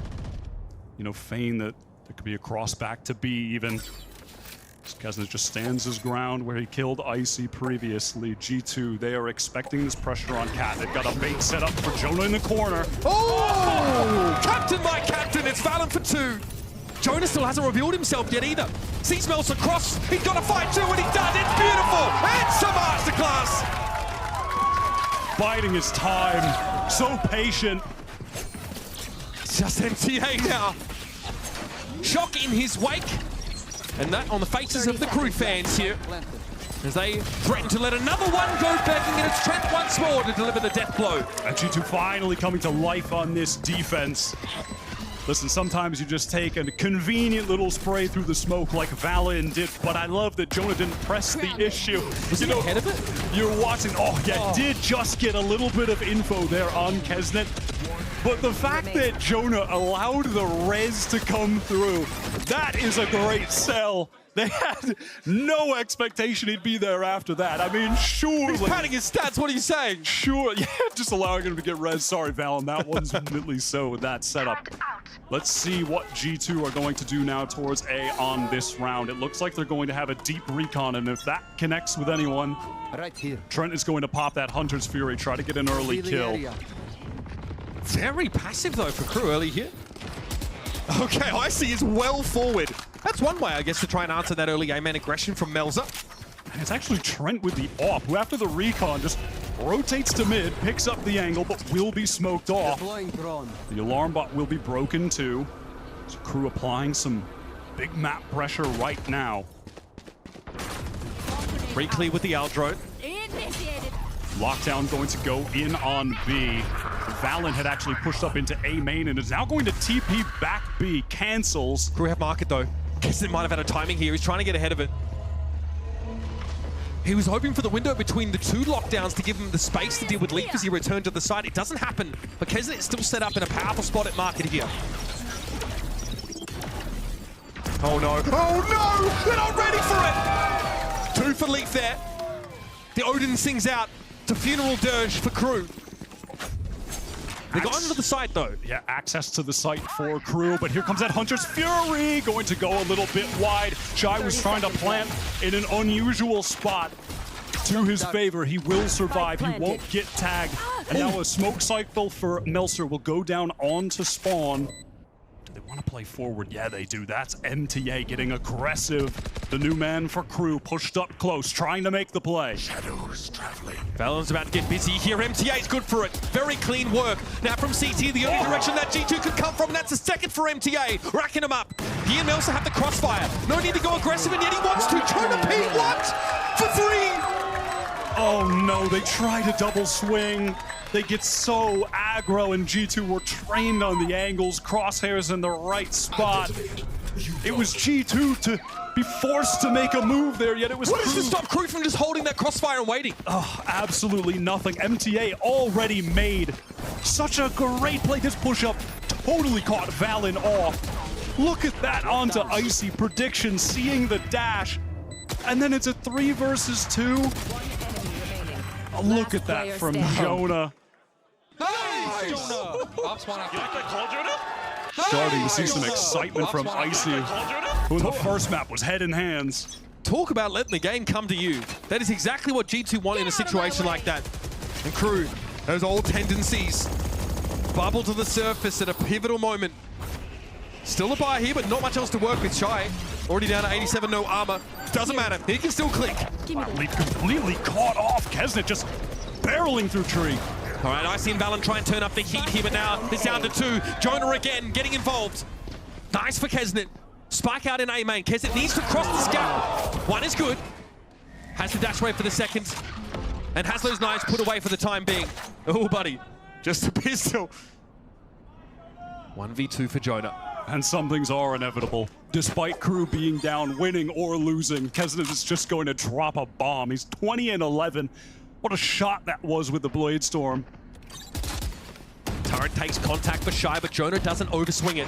Time now for a rotation for KRU towards B, but they stay at A instead. The knives are there, but Shy is 1 shot quicker. KRU get 1 back. Not a moment too soon either. Yeah, nice double face, Jonah undone. Fair attempt from him. What shots from Kesnet? I mean, he was sending it through tree, full aggression. Shy catching Leaf on the walk down. They're not out of this just yet. It's been a tough half. G2 looks stronger right now on this map. A KRU are clawing, they are fighting. They are looking better than they did previously on Ascent. They are rising to the occasion, keeping this close on G2's pick. It's been close though. G2 won 4 rounds in a row, and after losing just the 1, they're already down to a half buy. Their economy being taxed round after round after round. So KRU have a chance here to convert once more. Melsa! Oh, buddy! No one expects that push to Gelato from G2. What a variation. That is totally new from them, playing off of that recon to get so deep in that position. And look at this, already 3 stacked up for these players. Not this time, Jonah P. Not this time, buddy. Valen able to trade it back at the very least here and leave through the middle part of the map. He says, can I get an upgrade in weapons? Can I get there? Got himself a Vandal. We're down to a 2 versus 2 again. Heat has some quality utility to play with a flash and that Molotov. And look at the reposition. This is lovely from KRU. Flipping the site, playing from heaven. No way Trent expects this. His glass cannon anyway, a tough fight to win on the best of days. And Leaf decides to repeat. Both players for KRU set up in heaven now. Leaf is unarmored, lightly armed, only the turret to work with here.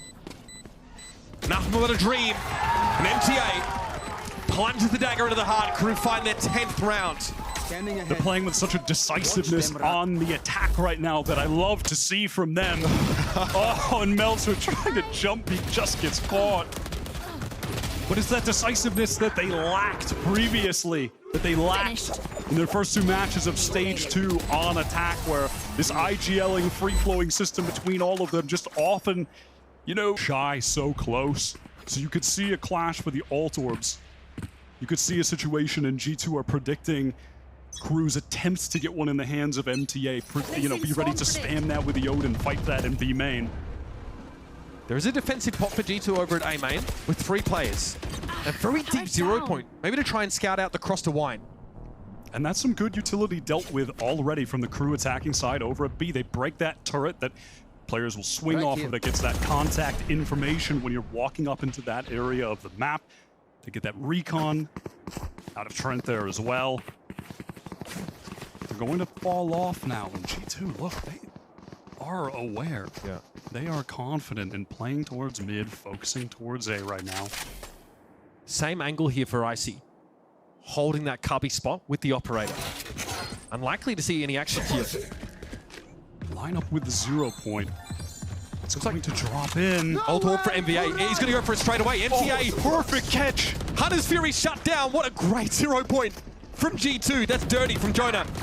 Oh, Icy, you know you want to. Down A. Misses the smoke shot. Can't repeat the heroics of Kesnet those few rounds ago. Right here. And now in hell they go. No plant quite yet for KRU. G2 down to 3. The spray for Trent. Probing, searching, questing, finds nothing. Icy with the operator here. Lee starts to soften him up a little bit. Kesnet a little low. Has seen better days. 3 players for KRU embedded here on the side. And Trent strikes first. The jet is down. MTA trying to fire off from Gen. 2 players set up here, but they're both low. Melsa smoking his way, allows him to play from the blooming outside part of it. And MTA and Icy can only trade. Biding his time. Melser gives it a tickle. Swings the edge of that smoke. And that's Melsa again. How does he get that? Time after time. Melsa wins it out, and KRU, oh, they're going to make this one real interesting, folks. Never would have expected that this map would be coming down to the wire in this fashion. G2's pick, a pick in which KRU looked dismal against NRG just days ago. Playing with so much more gusto, so much more decisiveness. Oh, Melser stepping up, finding entries, finding clutches. The team looks static. Yeah, an electricity that we haven't seen from them in the first couple stages, the confidence. They won 5 defensive rounds. KRU have had to go nuclear here on this attacking side. Then straight away they're into mid. They're going to trip that alarm bot. But again, we know G2 will work with so little. Just dregs, fumes. Pushed up into B main right now is Leaf. 1 off the lockdown as is his Killjoy counterpart in Shy. Both of them away, just 1 orb away from that crucial ult for perhaps the final round after this one. Maybe even in this round 23, depending on the situation. Shock timing there from Trent. Gets some good damage on MTA. 0 point threatens though, forces KRU away.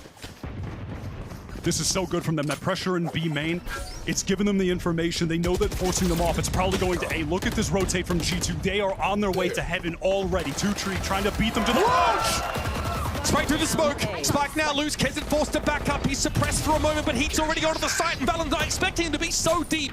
Here comes Kesnet now to follow it up from heaven. Here comes the push from G2, but Heat receives the first, is traded out. Kesnet and Shy. Dynamic duo here. Have to salvage this for KRU and avoid getting thrifty. Can Shy find the timing Surely. right now? Good discipline. Just one. Just one. Now G2 with that player advantage. Kesnet has no choice but to send it. 10 seconds left. And there are 2 Vandals headed his way. Planted. 75 HP planted for stairs. Playing back sight. He's been the star of this series.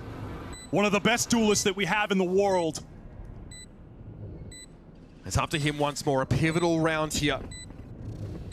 G2 looking to start to build an economy for this last push to take the map. And they're going to be doubled up. Coming downstairs, Kesnit though has a feel for this. Here's them squelching through the mud.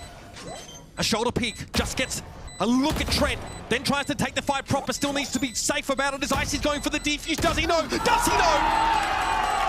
Trent brings Kesnit down and G2 take one important step forward. What a masterful call from Valen in that mid-round. After they fought for B main, forced Shy back, a 0 point came in from Jonah. It caught no one. He was expecting after that moment, after they had to give up B main, their plans of a B split over in that moment. He knew that they were gonna have to rotate towards A, beat them to the punch. The entire team got to heaven, flooded out, fought on site, stopped the plant, denied it. Fantastic from G2 in that round to convert the eco. I'm blown away by how heads up, how intelligent that was from their IGL. What a call. Stage 2 playoffs on the line, and these two are leaving it all out there. Crew have wasted no time in getting up mid. It's what they do on these saves. And here it is, Null Command. They want a fast hit towards B. Not the most original, but definitely effective. G2's defenders all fall back to the site now as a lockdown is going to be deployed by Shy.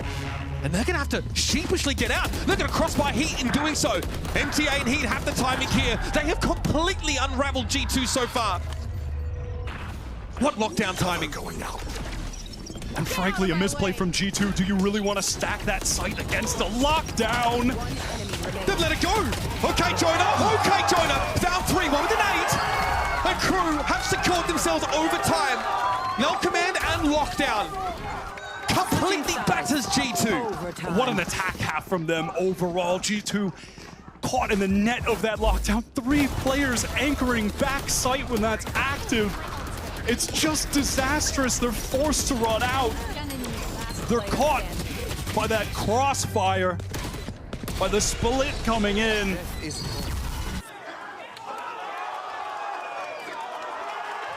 The excitement from Crew, something we haven't seen in weeks. And again, they don't have to take this to map 3. They can get... Icy not going to opt for, you know, that glass cannon operator, sticking to the tried and true, the Vandal, the heavy armor. It's going to be 2 Odins, of course, in the hands of the Sovas. Crew, big presence in mid. Are they going to smoke this or flash themselves through a mid smoke? They are contacting the middle of the map. Just going for the full walk down. Leaf. Brother's just striding out into the open. He could have a round-winning opportunity here. I mean, obviously they are ready. So common for a KJ to be in tiles in a situation like this. The 4-1 hit, so common on Ascent. Okay, stacking the tree, and look how low Jonah P already is. Trent finished off. Kesnit strides on out, and yet Jonah P was nearsighted. Only 1 player left on the side, that is Icy. Somehow he needs to buy some time, and Leaf needs to get in through tree. Melsa, though, stalwart. Shuts the door in his face. More than happy just to keep this guy busy, and the kill is a bonus. Icy found 1. In hell, make it 2. Kesnit, though, threatening, pressuring Icy, found 3. Meticulous from Crew, a cascade of kills. They just come in and pick them apart one by one towards the generator. The util was lovely. The swings for each other were perfectly timed. G2 players isolated that presence in hell. The smoke came down from Melsu there to cut that angle off, which allowed them to isolate the player at Gen. Fantastic work from this rejuvenated Crew, the Crew we saw in stage 1, that we didn't see in the playoffs, that we didn't see the past 2 weeks. A Crew that frankly looked like they might not even be able to make playoffs despite having 5 wins, and now 1 round away from locking up that spot in the stage 2 playoffs. And that was absolutely brazen from Crew. They walk up mid, no util, no nothing. Nothing but the bootstraps, and Leaf has a passive angle on tiles. He doesn't want to swing, doesn't want to check cubby, and lets 4 players into tree from Crew. And G2 already weakened. Jonah full flash when they make that swing. You've got to call a timeout here, because now your opponents are starting to style on you. This audacity, this is so classic Crew. And G2 need to find a way to make them respect them. And now G2, they have taken that timeout. They are going to be swapped over to the defensive side where both teams had struggled to get rounds. It was both of them finding more success on attack, surprisingly, on Ascent. Can they step it up here in the final moment? And again, with a series win here, KRU will clinch a playoff spot. They are 1 round away from achieving that goal. They were supposed to be headed to Shanghai.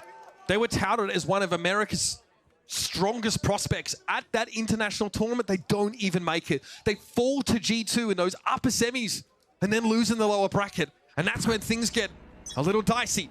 Now a chance to rewrite history and peak at the right time. Icy now, operator picked up, glass cannon, angled down mid. Here, as it's Valen working his way into Wine in the overtime round. He's there. What a risk. Will he get caught or will he find the timing? 4 flashed. Valen chooses not to capitalize on that though. Playing safe here. Another flash. Still Valen waits. And that might make KRU think he's not there. Also clearing! How does he win that with such low HP with Valen ready on the angle? They still checked it. 2 flashes and they still go for it. And Valen just sat there waiting for what? We'll never know. Icy at least has a strong angle here from A Heaven. And he must even this up. He must be the man to hit the shot here. Now drone forces him off the angle though wide. He might have to repost. He gets there. MTA falls and then he backs away. There's a smoke in the way, but here comes Jonah. Getting involved from the side itself. Anchoring is Sublime. And Melsa down to 4 after that exchange with Valor needs to make something happen alongside Heat. No spike plant, but the numbers are even. KRU, their destiny's in their hands. Only 4 HP from Melser. This shock darts. One stray Odin bullet could take him down. And it finds him. It's just Heat in a 1v2. And G2 get 1 back. And we're going to run this back again. Jonah P, that foundational element of the team, the rock for G2. Backside, great anchoring. Icy, he had to get a kill on that entry. Had to. If he's forced off that angle, if the smoke comes down and they get into the site, apply all the pressure to just Jonah, and then he's forced to retake with an off, that's basically round over. That's beautiful. That's what we needed to see from G2 to keep this game going. A cure for hypertension, hey Josh? That's the life of a coach, buddy. 4 players from G2 now gathered up towards B main. They often like to apply a lot of pressure here early. Take the control and then fall off. Work the rest of the map. Play those slow attack rounds that they're known for. Keston suppressed briefly here. And Leaf taking it a bit of a different approach through mid now. And this is so KRU. Just facing from Cab and facing from down mid. The turret does the work for him. Leaf set up for Turret to take contact. And again, finally, he starts to establish control of mid. Trent doesn't swing off of it. The spray is very good though. Shy is limping away. Surprised he didn't get that kill. It was a great opportunity for Trent. G2 are going to try to accelerate, get into the site. They will do so for free. No one posted up at Heaven. No chance for Kesnit or someone similar to take that early push. He's going to try and spray here. Surprisingly, not very much damage. Jen protected G2 for the most part. Aldrone sees nothing. Recon backed up with a flash, hoping to ping some of these G2 players, but they're all hiding. 2 in hell, 1 behind Jen as we see Jonah look over towards that tree direction. Quick cloud burst there, but somehow Jonah falls to the shorty shot. Now Icy and Valen can come alive though. And they've got A main covered. Decent setup for G2 in the post plant now, but it's going to be a trade. It's just Icy. He dashes onto the sides. He doesn't know where to look. Shy with a defuse and KRU again. Take the advantage. Suddenly on the OT, it's the defensive sides that are popping off. That was about to be the most, and it still kind of was, the most KRU Ascent round of all time. They love going for plays like this. Just walking down mid with 1 player facing Cat at the same time, and it was Shy. Pushed down, found that trade. Trent's gonna be kicking himself that he didn't get the retrade onto Shy. Tagged up, had the Odin spraying through the wall. Could have gotten into the 4v3, it won't happen. And now the side swapped. Icy, again, eyes on him with that blast cannon operator. It paid off on their previous. Will it pay off again? Just takes 1 sometimes. He'll be posted up in mid. A different look. Normally he takes an operator over towards tree and holds that cubby angle. 0 point. Catches out Melser in A main. And he'll be falling off. As KRU gather towards B. That turret is actually going to go down. to a nice placed molly from Shy. Now drone in. Okay, Kesnin spotted now, trying to make his way through B main. That's going to force him to turn tail for a time. He still wants it. He wants to fight so bad. Dashes into his own cloudburst now, pushing over towards stairs. Are they going to be ready for this? Ping out the player of Boathouse, and Icy doesn't know what hit him. Trent at least is good for the trade though. And through the smoke, it's Leap extracting MTA. And our crew are in disarray. Down to 2. Spike was picked up at Speedway here. But they're definitely worse for wear. Shy, a Gambit, over towards Market, it pays off. He's having to deal with Leap, and he'd had a timing there, but he can't quite convert. 2 versus 2. Flash over the top here. And now it's just Heat. 30 seconds left. Fakes a couple plants, but G2 far too canny for that. They see Heat, they bring him down. We're gonna head to a 29. And that is just the difficulty Switching of sides. taking that B Overtime. site away from Trent. He's so consistent there. That is just, it's his site. Those are his angles. He is so strong back there. Jonah does a nice job picking up that angle and spawn as soon as the smoke fades. They're so fast as a team, G2, to spill back into the site together, fight together there. Tooth and claw have G2 been fighting to stay in this. Always seems to be Crew defending first in this overtime, starting with that round win.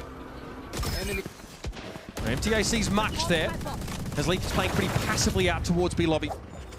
And that owl drone just catching the KJ really doesn't give a lot of information. It's so standard for the KJ to just monitor B main passively like that with, you know, the turret on the roof there.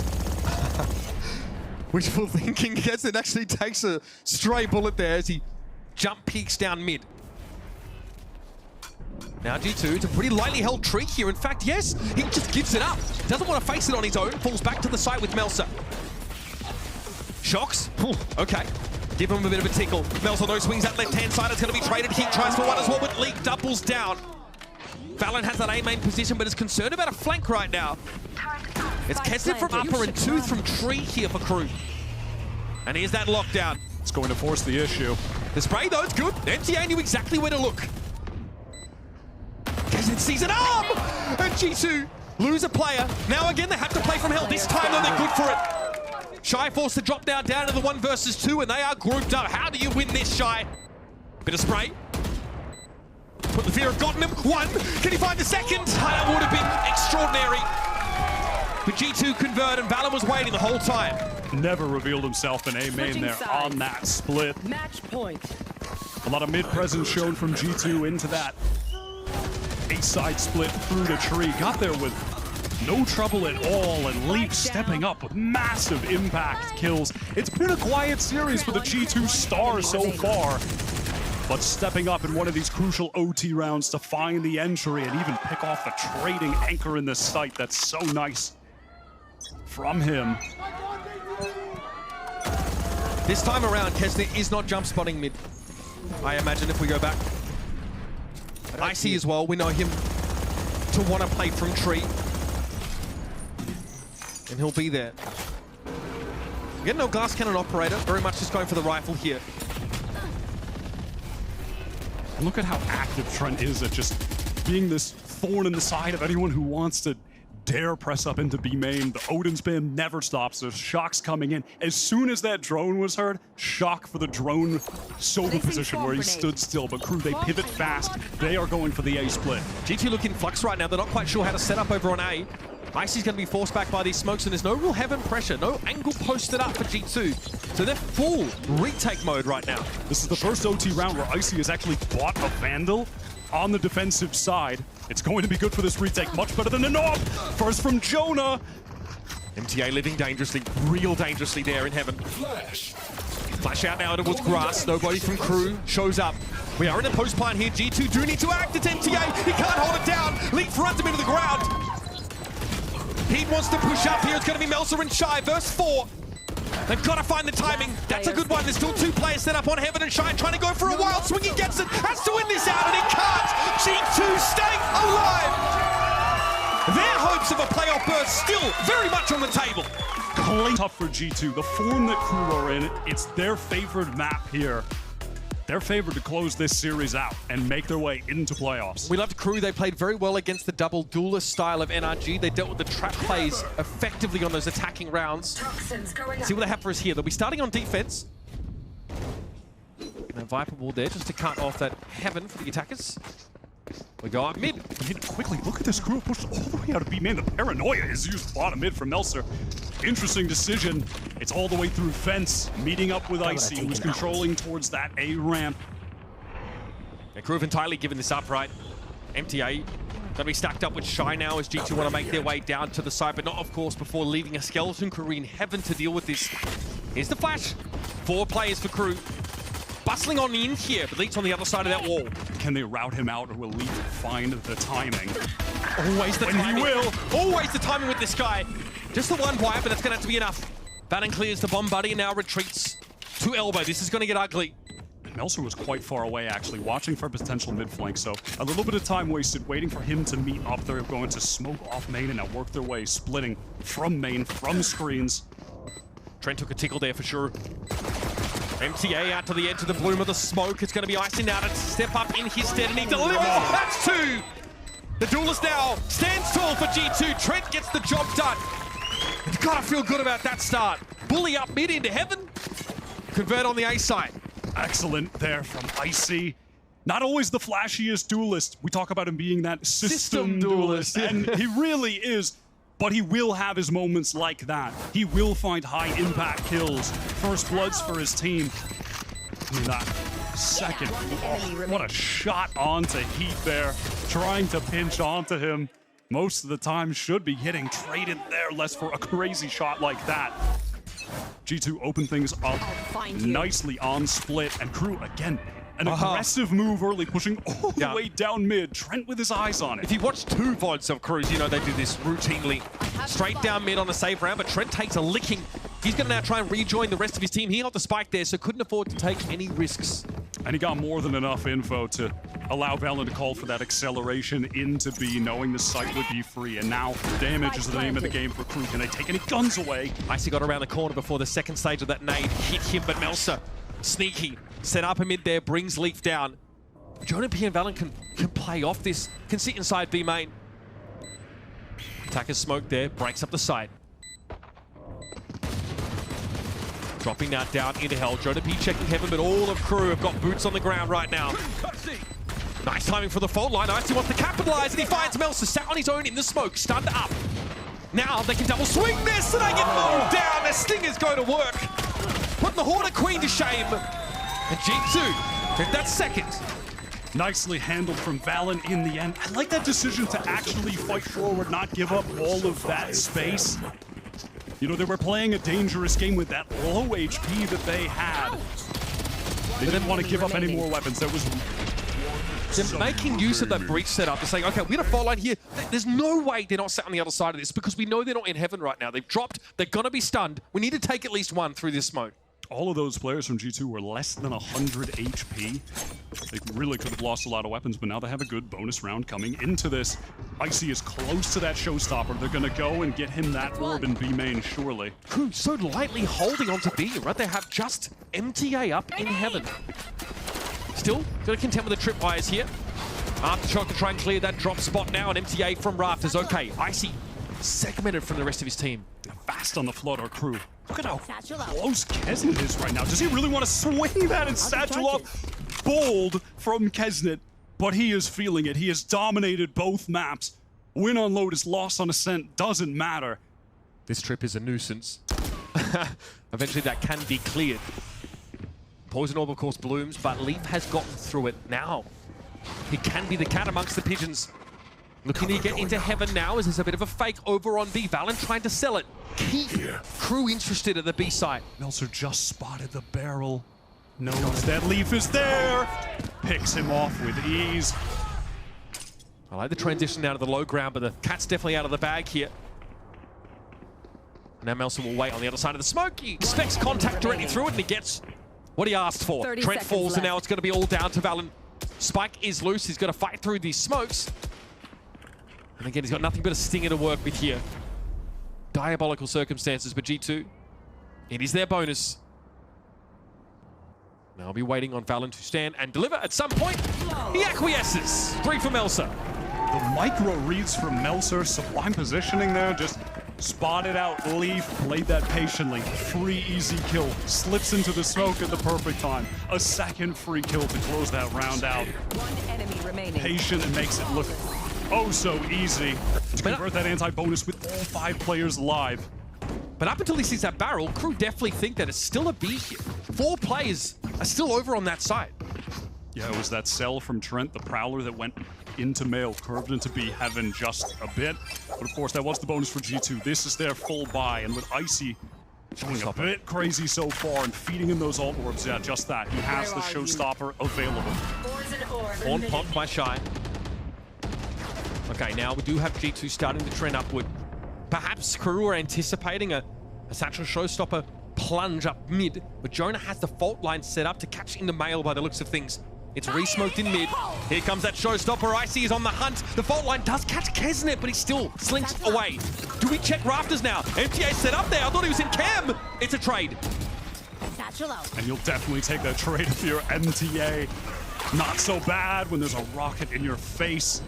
The site is going to be taken from G2 into this 4 versus 4. He's going for that? A lot of util for Crew to get back in. They have 1 flash from Heat, the Sky. Okay. Throw out the horn here. Jonah wants to flash. Shy backs away from it, respects it, but G2 slowly taking more control here into CT. That is active from the solo breach. 45 HP, that's rough though, eventually gets double swung. Crew's playing for the retake now, the wheels are set in motion. Flash over to the side, confirms player sat in that corner, but Leaf comes from an off angle. Now we're in the 2 versus 2 with Valen and Trent. And he hears all of this, all of it. He drops down out of the smoke, he has to challenge. Standing. And it should be a simple job for Trent here. Melsa makes a bit of noise. Trent does take a glancing blow from some of those shots here. Find you. Straight forward, Horn, get the... Oh, goodness, Melsa! Can he get the defuse as well? That is absurd! That is absurd. There's no way he should be winning that against Trent. I mean, Kesnet's having a laugh and he's pointing at him after that one. Crazy from Melser, who stepped up so much in this series as well. It's been the duo of him and Kesnet. That little satchel there onto Jonah just to bounce him in the corner. Really nice from the Crew duelist. Oh, mate. He sees none of that. Kesnet can't believe it. He gets jump scared by his own bloody teammate. Outrageous stuff. And there's some days that only Crew can give you moments like this, right? Insanely volatile, but the talent is there. And Icy now, early round, so fast. They ramp take Melser force back, playing it passive, playing it smart. Not going to throw his life away. I like this Crew looking for a chance to maybe slow the tempo down a little bit. Definitely they were feeling on the hot seat after that previous round. Jonah P again has to clear this pesky trip. Over he goes, okay. Can he make use of this? Yeah, do Crew know that that's a possibility?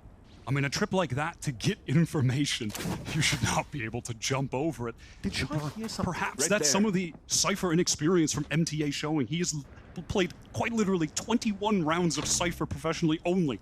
That was just the other day against NRG, his first time playing Cypher. And small mistakes like this can add up. So this round is all about Jonah P manifesting a material advantage from getting on the other side of this trip, but it's still being checked.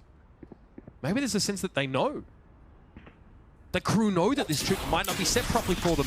Leaf goes over as well. And now we're in heaven. Okay, Prowler going to take out the other trip over on the B side of the map. It's Jonah. He has the timing, and he's got the hot hand, folks. The man doesn't miss. Now Shy needs to salvage, and he's found 2. Evening the ledger. But Icy's there. Leaf also found Heat elsewhere. And it's all up to Melsa, these teams hitting each other with these nasty crackbacks. 1 versus 3 for the man of the moment in the previous round. Melser at 6 and 2. Has to go large. Good for 1. No charges. Still Leaf and Trent though, grouped up in drop. Doubled up. Surely Melser can't convert both. He'd have to hit a crazy spray transfer. Do you believe, folks? And there's just no way in hell. Do Crew realize the error in that round? I mean, surely they do. I know now. They definitely realize. Because if they got World Star, 2 of them from heaven, yes. That mid-trip might be a little bit short. Oh my goodness. enemy remaining. Such a tragedy for them, man. That was... They're all typing. I think they're typing a breach in chat, so I think there's some discussion over how Jonah P managed to get there. Yeah, definitely. So tough for them. That was their anti-eco, and now look at their economy. They're the ones on the eco. But much in crew fashion, buy round, eco, broke as hell. Somehow we're getting Kesnit a rifle. It does not matter. He's got the Vandal.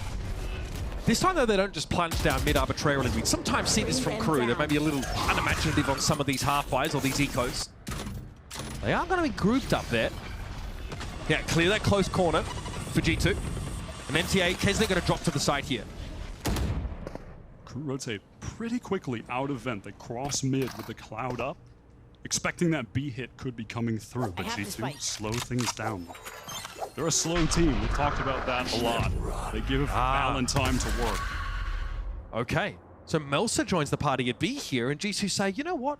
We actually have lead really advanced in towards A. Okay, Rolling Thunder going to be thrown out here. They're selling it with a Rolling Thunder. Oh my goodness. Paying for a bag of chips with a $100 note. Love to see that. And the thing is, crew have fully bought it, but also, why not commit to that with a stack anyhow, right? I mean, they are on an eco, so it just makes it so likely that they're all going to be there. So long as Jonah P can win these duels out with the better rifle, they should be locking this round up with ease. Pit down as well. I mean, two Yes. committed on an They're anti-eco. investing. That's a pretty big investment, actually, dropping the pit from Leaf. I mean, how many times have they been thrifty by this team? Crew are rascals in that regard. Kessin, of course, was able to pick up a Vandal here. The rest of crew see no reason why they wouldn't try and find at least an exit here. That's what they're set up for, MTA in this position. Kesnit also, of course, can get away from the blast zone. That flank exit route was checked, though, just now by Haunt. And in we plunge, MTA looking for Sun. A little bit of action. New pair of shoes, maybe. Valorant receives him now, and Kesnit drops the Vandal, finds nothing for it. It's up to Melsa to do some damage, and hey, that's not too shabby. He'll take that. Crew desperately needs some damage there after G2 convert an eco. You don't want their economy to get out of control. And look at how bolstered it already is, but again, you'll take what you can get. Crew now on the full buy. Kesnit has the showstopper available. We've had that for a couple rounds now, maybe just the one, but hasn't had an opportune moment to actually use the ultimate. And on a buy round here, surely that will end up being the moment. There's nothing that G2 won't utility. So far, though, from G2, very smooth. And right now, it's looking a bit passive from Crew. You can see Melser at B main. He's going to go and throw down that one way to control that area of the map. Some passive trips towards A. The cam for Heaven, it's that high up one that spots the toes when they're walking by into ramp. If that ramp push does end up coming. You know, Crew can play for a retake here with a showstopper. They could play for a flood. Get in with that double satchel and the rocket fired off. Looks like that's going to be the plan here, Wyatt. You can see G2 inching up on that A side of the map. MTA. Okay, would like early walling of this. Leaf gives him a bit of leg. Probably looking for the cam there, but no dice on the removal of that. And now all of G2 want to gather up around that offensive Viper wall. So Cypher set up to contend with MTA and Heat here. They try to anchor, they do. MTA slips in backside. He's immediately flashed. Okay, this could be ugly though for MTA. Stunned up there by the fault line. Trying to find a way to recover here, but so was Icy. What? He was stunned! Okay, Valorant able to find two though, comfortably enough. Kesnit pulls out the showstopper and finds his. Eventually Trent's going to trade it. The last player standing. It's Melsa. 1 versus 1 now. Here with that nightfall, but Trent's still not quite sure where to look. Oh yes, it's crosshair in the perfect spot. And Melsa headbutts the bullet. Making way too much noise there. Trent was ready. Crosshair train, perfect placement for that wide running swing. And I like how Crew played that though. They had that fast flood with the ultimate. They played to that win con. You know, MTA gets in backside to delay, to anchor so the rest of them can get out there with that flash you just saw from Heat. But look at the flick from Valen to shut that down. And even then winnable, if not for Trent. One of the foundations of this team, those two initiators, Jonah and Trent. A little haphazard though, because Icy touched down on that A site and was hit with the fault line. G2 recovered well though, despite going up against the showstopper of Kesnit. But That was the pivotal round, Mitch. The investment of the showstopper, the full economic investment. No cruise by. It's not a terrible. Oh, Melsa. Oh, Melsa. Possibly enough to do some damage, but not when you get caught with the wall drop with a judge at that range. Could definitely see what the idea was supposed to be there for Melsa. Not particularly subtle at all. NTA constantly circling back to check this. Cam now removed, so no way of knowing how they're grouping up, but he caught Icy with the dart at the very least. He's going to be forced forward here. He's got no choice. The Seize Nade combo. He has to get in their face. Icy able to bring them down eventually, but Kesnet with that big investment of the Guardians able to win it out. Shy somehow, some way, delivers with the Stinger, and now funnels G2 away from this B side with a Viper's Pit. What a timely ult. Excellent from Shy. I mean, how does he win a 1v1 against Jonah there when Jonah has the rifle and he has the Stinger? The Viper's Pit is so good. Recovers the rifle now. He has a Vandal. 30 seconds You know, left. one of the detriments here to a potential crew round win is the fact that Heat just has that Sheriff towards A. But where to G2 end? I mean, they have to end B. Look at the clock. It's so low. 20 seconds. Kesnet delays with the satchel. He takes the fight. He just has to live there, Mitch. Might have thrown it away unless Shy can be the hero. He's covered up so much of this site now from behind the poison orb. He makes his stand. Valorant and Trent are encroaching, running him down. He's able to get 2 for 1 there. Setting Heat up down B. to make this happen. Behind the box will Valorant be. He doesn't know where the player is, but Heat gives himself away. Now wants to push through the smoke. Valorant's waiting. Oh, it's too good. The man has been clutch time and again this map. With just mere seconds, G2 make that happen, and they shouldn't have been able to. Kesnet overconfident, taking the duels with the Guardian. If he falls back and just sets up a cross with Shy, there's no doubt in my mind that G2's time would have expired in that round. They wouldn't have been able to win it out. They wouldn't have been able to plant that spike. A round that shouldn't have even been close with the buy that KRU had goes down to the wire. Bro's talking it up a bit now. Pretty despondent did G2 look after that first map, but now starting to win out of their sails. They were acclimated. Fault line there to maybe shut down some early aggression. It never came. MTA holding that corner angle here. Poison's off. Shy crosses to Mail and has a crossfire with Heat. Oh, he catches him. That doesn't quite dodge that. Oh, Shy taking so much spam. Another freebie for Valorant. And yet G2 haven't really thrust all the way down mid yet. They take a beat. He is so lightly held right now, White. It's just Melsa in heaven. He's about to get awful busy. And this whole time, Leaf was just containing towards A, just going to allow G2 to safely make passage over there. Melser, who has been phenomenal for a KRU. He's about to be the one-armed bricklayer again, White. Not too shabby. Finds Trent. Can get out of this position. The aftershock threatens him. He can't get away because the paint shells look first. Kesnet's in heaven, but so far away from the action. Does he just try this? The nades hoping to break up the plant. It works. Valorant's forced off. Seeker's committed. KRU are risking it all. 3v4. Economy on the line. In for a penny for a pound, but Kesnet's caught in midair. Heat playing from the other side of that poison orb, and MTA wants to make his way in, but this is dangerous. Icy with a showstopper, sees the Cypher and delivers. Just Heat. Shoulders showing with the shirt there. Clearly nothing up his sleeve. Now has to make this happen 1v4.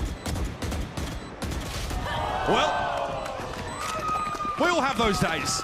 Just not able to do a thing. They think they're so KRU risks so much in that 3 versus 4. They want to go for it. They need to start converting some of these rounds. But it's running away from them. A map that G2 have not had massive success on. This is off the back of them getting blown out by Paper Rex at Shanghai on split. It starts off with that freebie for Valorant, the spray in mid, and G2 don't take mid. They get a ping early, right? With that Haunt, go to a very lightly held A site and deliver. Beautiful stuff, a 5-round buffer now for G2, and look at what KRU are working with. A headache and very little weaponry. Melser going to fall off back into the stack that KRU have put together here. Kesnet just taking the duels and gets 2 of them. Sometimes logic just weighs you down. One enemy remaining. But still, it's G2 as the smoke clears. Some real lively early round action. Sees him ahead by a player, and Shy left a little stranded now. Definitely has a feel that there's going to be a rotation here, but has to respect this aftershock. Jonah P throwing the banana peel in his wake. 56 for Shy. Under so much pressure, being surely tested, but Trent can't really cross mid safely right now. He's kind of stuck. Yeah, G2 have a lot of time. They just want to make sure that they can get together. The only way they lose this round to this weak Shy with a Guardian is if they offer up 1v1s. And with the 50 seconds that they had to play with now 40, that should still be enough to get this spike to safety, meet up, play that double face to close out the round, and not allow KRU this eco win. Despite Kesnet trying his hardest to get it, just winning out 2 duels with a Guardian, straight up fight in main, no utility. Shy Maze, I mean, such an outrageous player. And Shy may as well be sensory deprivation tank. He has no idea what's happening around him. 10 seconds He's going to hear this go down. Spike planted. Be a long way from the action, but have no choice to try his luck. Again, for KRU, yeah, there's buy potential in the next round, right? At least for 3 of those players. You can cobble something together, but G2 are getting so far ahead. No util for Shy, no armor, no idea where G2 is set up. Jonah's ready as well with the fall line. I mean, they are not going to risk a thing. They're going to wait for that tap, and he's going to pop it. Shy has to give himself away, gets stunned up as a result. Jonah a little bit low after that, though. The speed was good. Okay, Trent. Eyebrows at risk of disappearing into his hairline after taking that damage. Horn, though, should spot Shy out, and it does. And it's a matter of G2 biding their time and waiting. The result didn't matter of those kills. Another round for G2, marching onto a playoff spot. The scoreline is so deceptive of how close a number of these rounds have been. But those close rounds, for the most part, have been the economy breakers for KRU. I mean, this was one on an eco where Kesnet was just trying to be the miracle worker that he so often is for this team. Steps up just by taking pure, perhaps we'll try to mix something like that in, but that's not going to be an option when he still needs that orb. So if he doesn't use it this round, maybe they'll mix that in, throw in an aggro showstopper in the next. But with what guns to back it up? Yeah, but if you can pick that up, well, that's if they win. But if you can pick that up, we will at least have it for a retake situation here to double satchel in, make that space. Maybe MTA, if they go B, he plays passive, he falls off, they retake with the showstopper, double satchel in. But, they're still just trying to work close towards A now. Our KRU 3 players stacked up here, ready to fight, the brunt of G2. This is about to get awkward. Here. Oh, the 3 paranoia! Yep, Kesnet converts on that beautifully. Bit of an early pop, got the orb. Yeah, don't need the orb when you get the first kill. That'll do it. Don't need to pick it up. And now, yeah, G2 with 3 to work with. They're definitely reeling over on that A side of the map. In the meantime, though, Jonah has been looking for a bit of action here towards B. That camera, though, yeah, spots him out. Now KRU, it's an open book for them. Melzer can wait maybe for this push over towards A. And that only B presence, the sole player over there, is down for G2. Icy going to satchel through, play with that off, but it doesn't clear the corner, so Melzer at least gets that one. 30 seconds All right, Trent now in that 1 versus 4. Money-wise, G2 can have a decent last round of the half here. And Trent makes it a little costly. KRU get their second round in the last 7, I would say. Trying to mount a respectable half here on defense. And maybe 4 can be enough. Maybe if they win the pistol round on the side swap. To make it this close to a win for the first time in Stage 2. It's just been a litany of tough opponents here in America's Sentinels, then NRG, and now G2, the team from Americas that went the deepest at Shanghai. And of all those teams, it's G2 that they're the closest to upsetting right now, making their way into the playoffs. And now on map 3, one where you feel they're favored going into it, they're on the verge of getting blown out. They're taking quite the beating on this defensive side, Wyatt. That is for sure. Okay, looks like Kesnet was able to avoid the Nightfall at the very least here, but he got taken down by Jonah. Fast play, I think, as Valorant TPs into the back of the side. Oh, G2 are really going for it now. Behind this rolling thunder, it's Icy. Sends a parting gift to MTA. And Leaf there could make it very hard to take control of Heaven here. I think he trying to play around the fringes of that molly still. But G2 get the post plant. They leave Valen entrenched. Shy wants to challenge that, but of course it'll be crossfired. Valorant doesn't need the help. One enemy remaining. This is just an unlosable situation for G2. They've planted the spike for B main. They've retreated. Jonah has his utility. If someone taps, he could have fault lined. Leaf on this deep flank. He's going to catch that one, but this half is done, Mitch. It's going to be a 9-3. KRU with a massive comeback necessary to get their first win in Stage 2, to get into the playoffs. If they lose this match, they've only got one more shot to do it. Heat. No time here to make anything else happen, but some flashy plays, a little bit of heroics.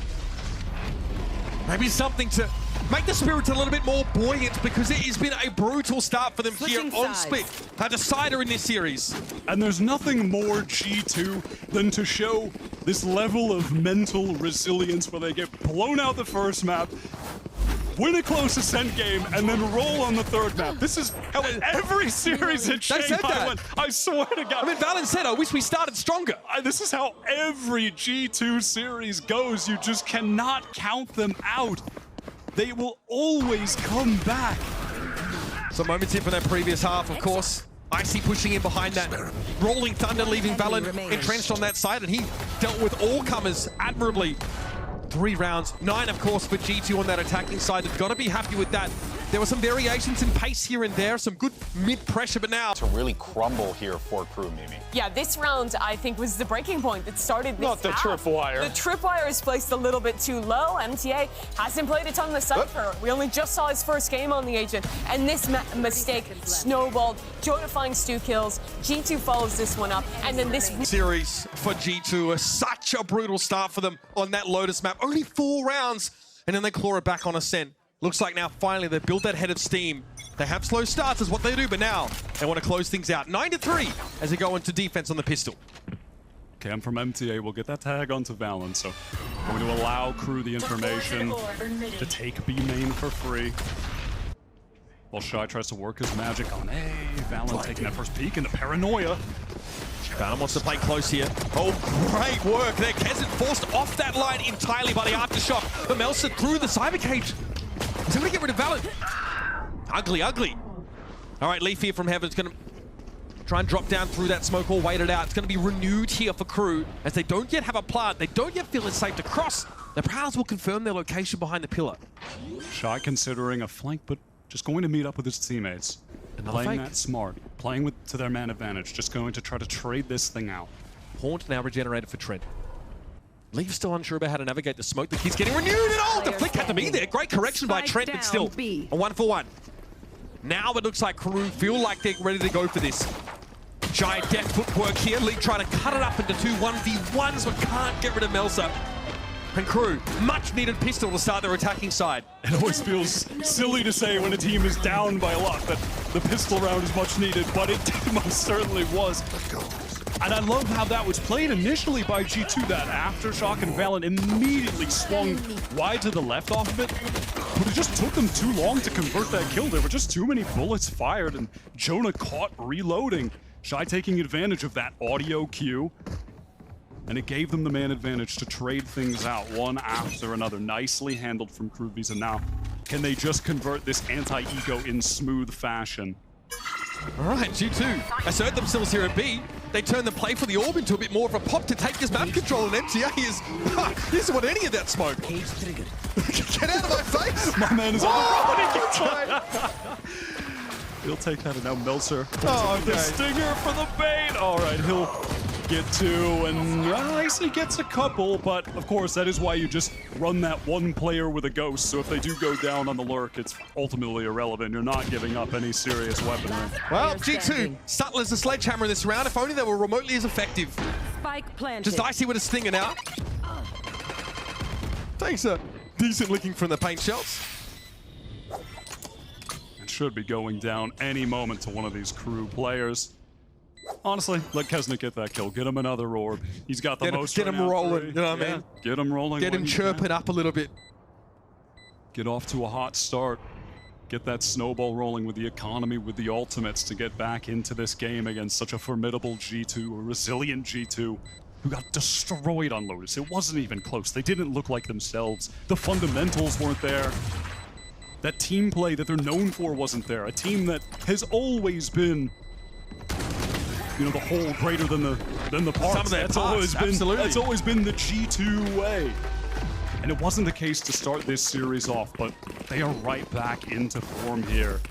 And for KRU to come so close against a team that you could argue is the best we have in Americas right now, and to lose in the final moment would just be crushing for them. Yeah, it could have been over there and then. So pistol converted here for KRU.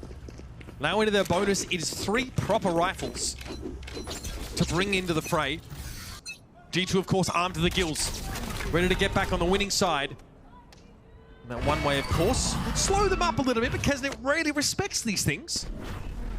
And against this cypherless, sentinel-less comp that G2 like to run, those explosive hits, those fast hits can be more potent. You're not going to have Kisnet double satcheling into a trip and getting sprayed down by a player in heaven.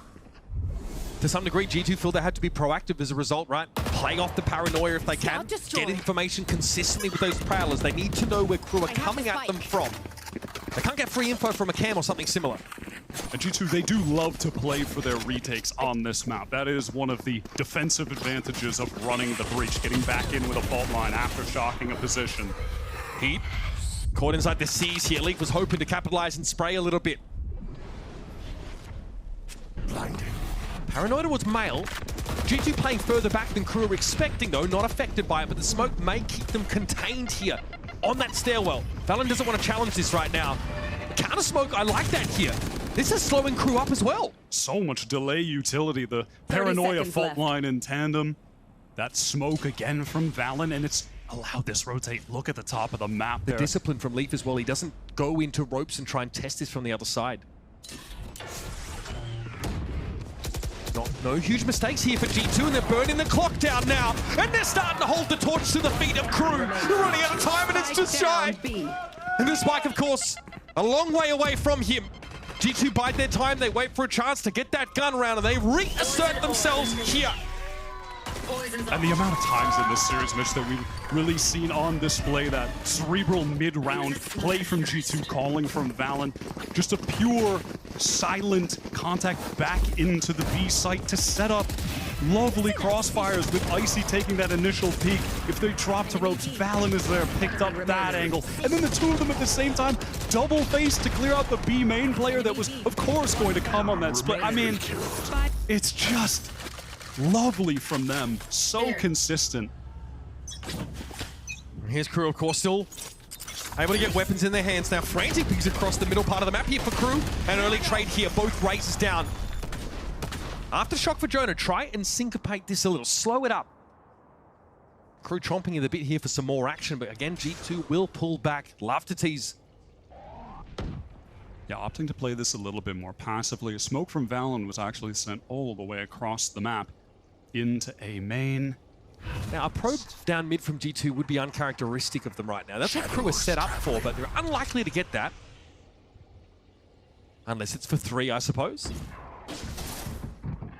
Again, just a silent clearing from G2. And they're just in bed Leaf. That's all they do. However, neural theft might be a problem here.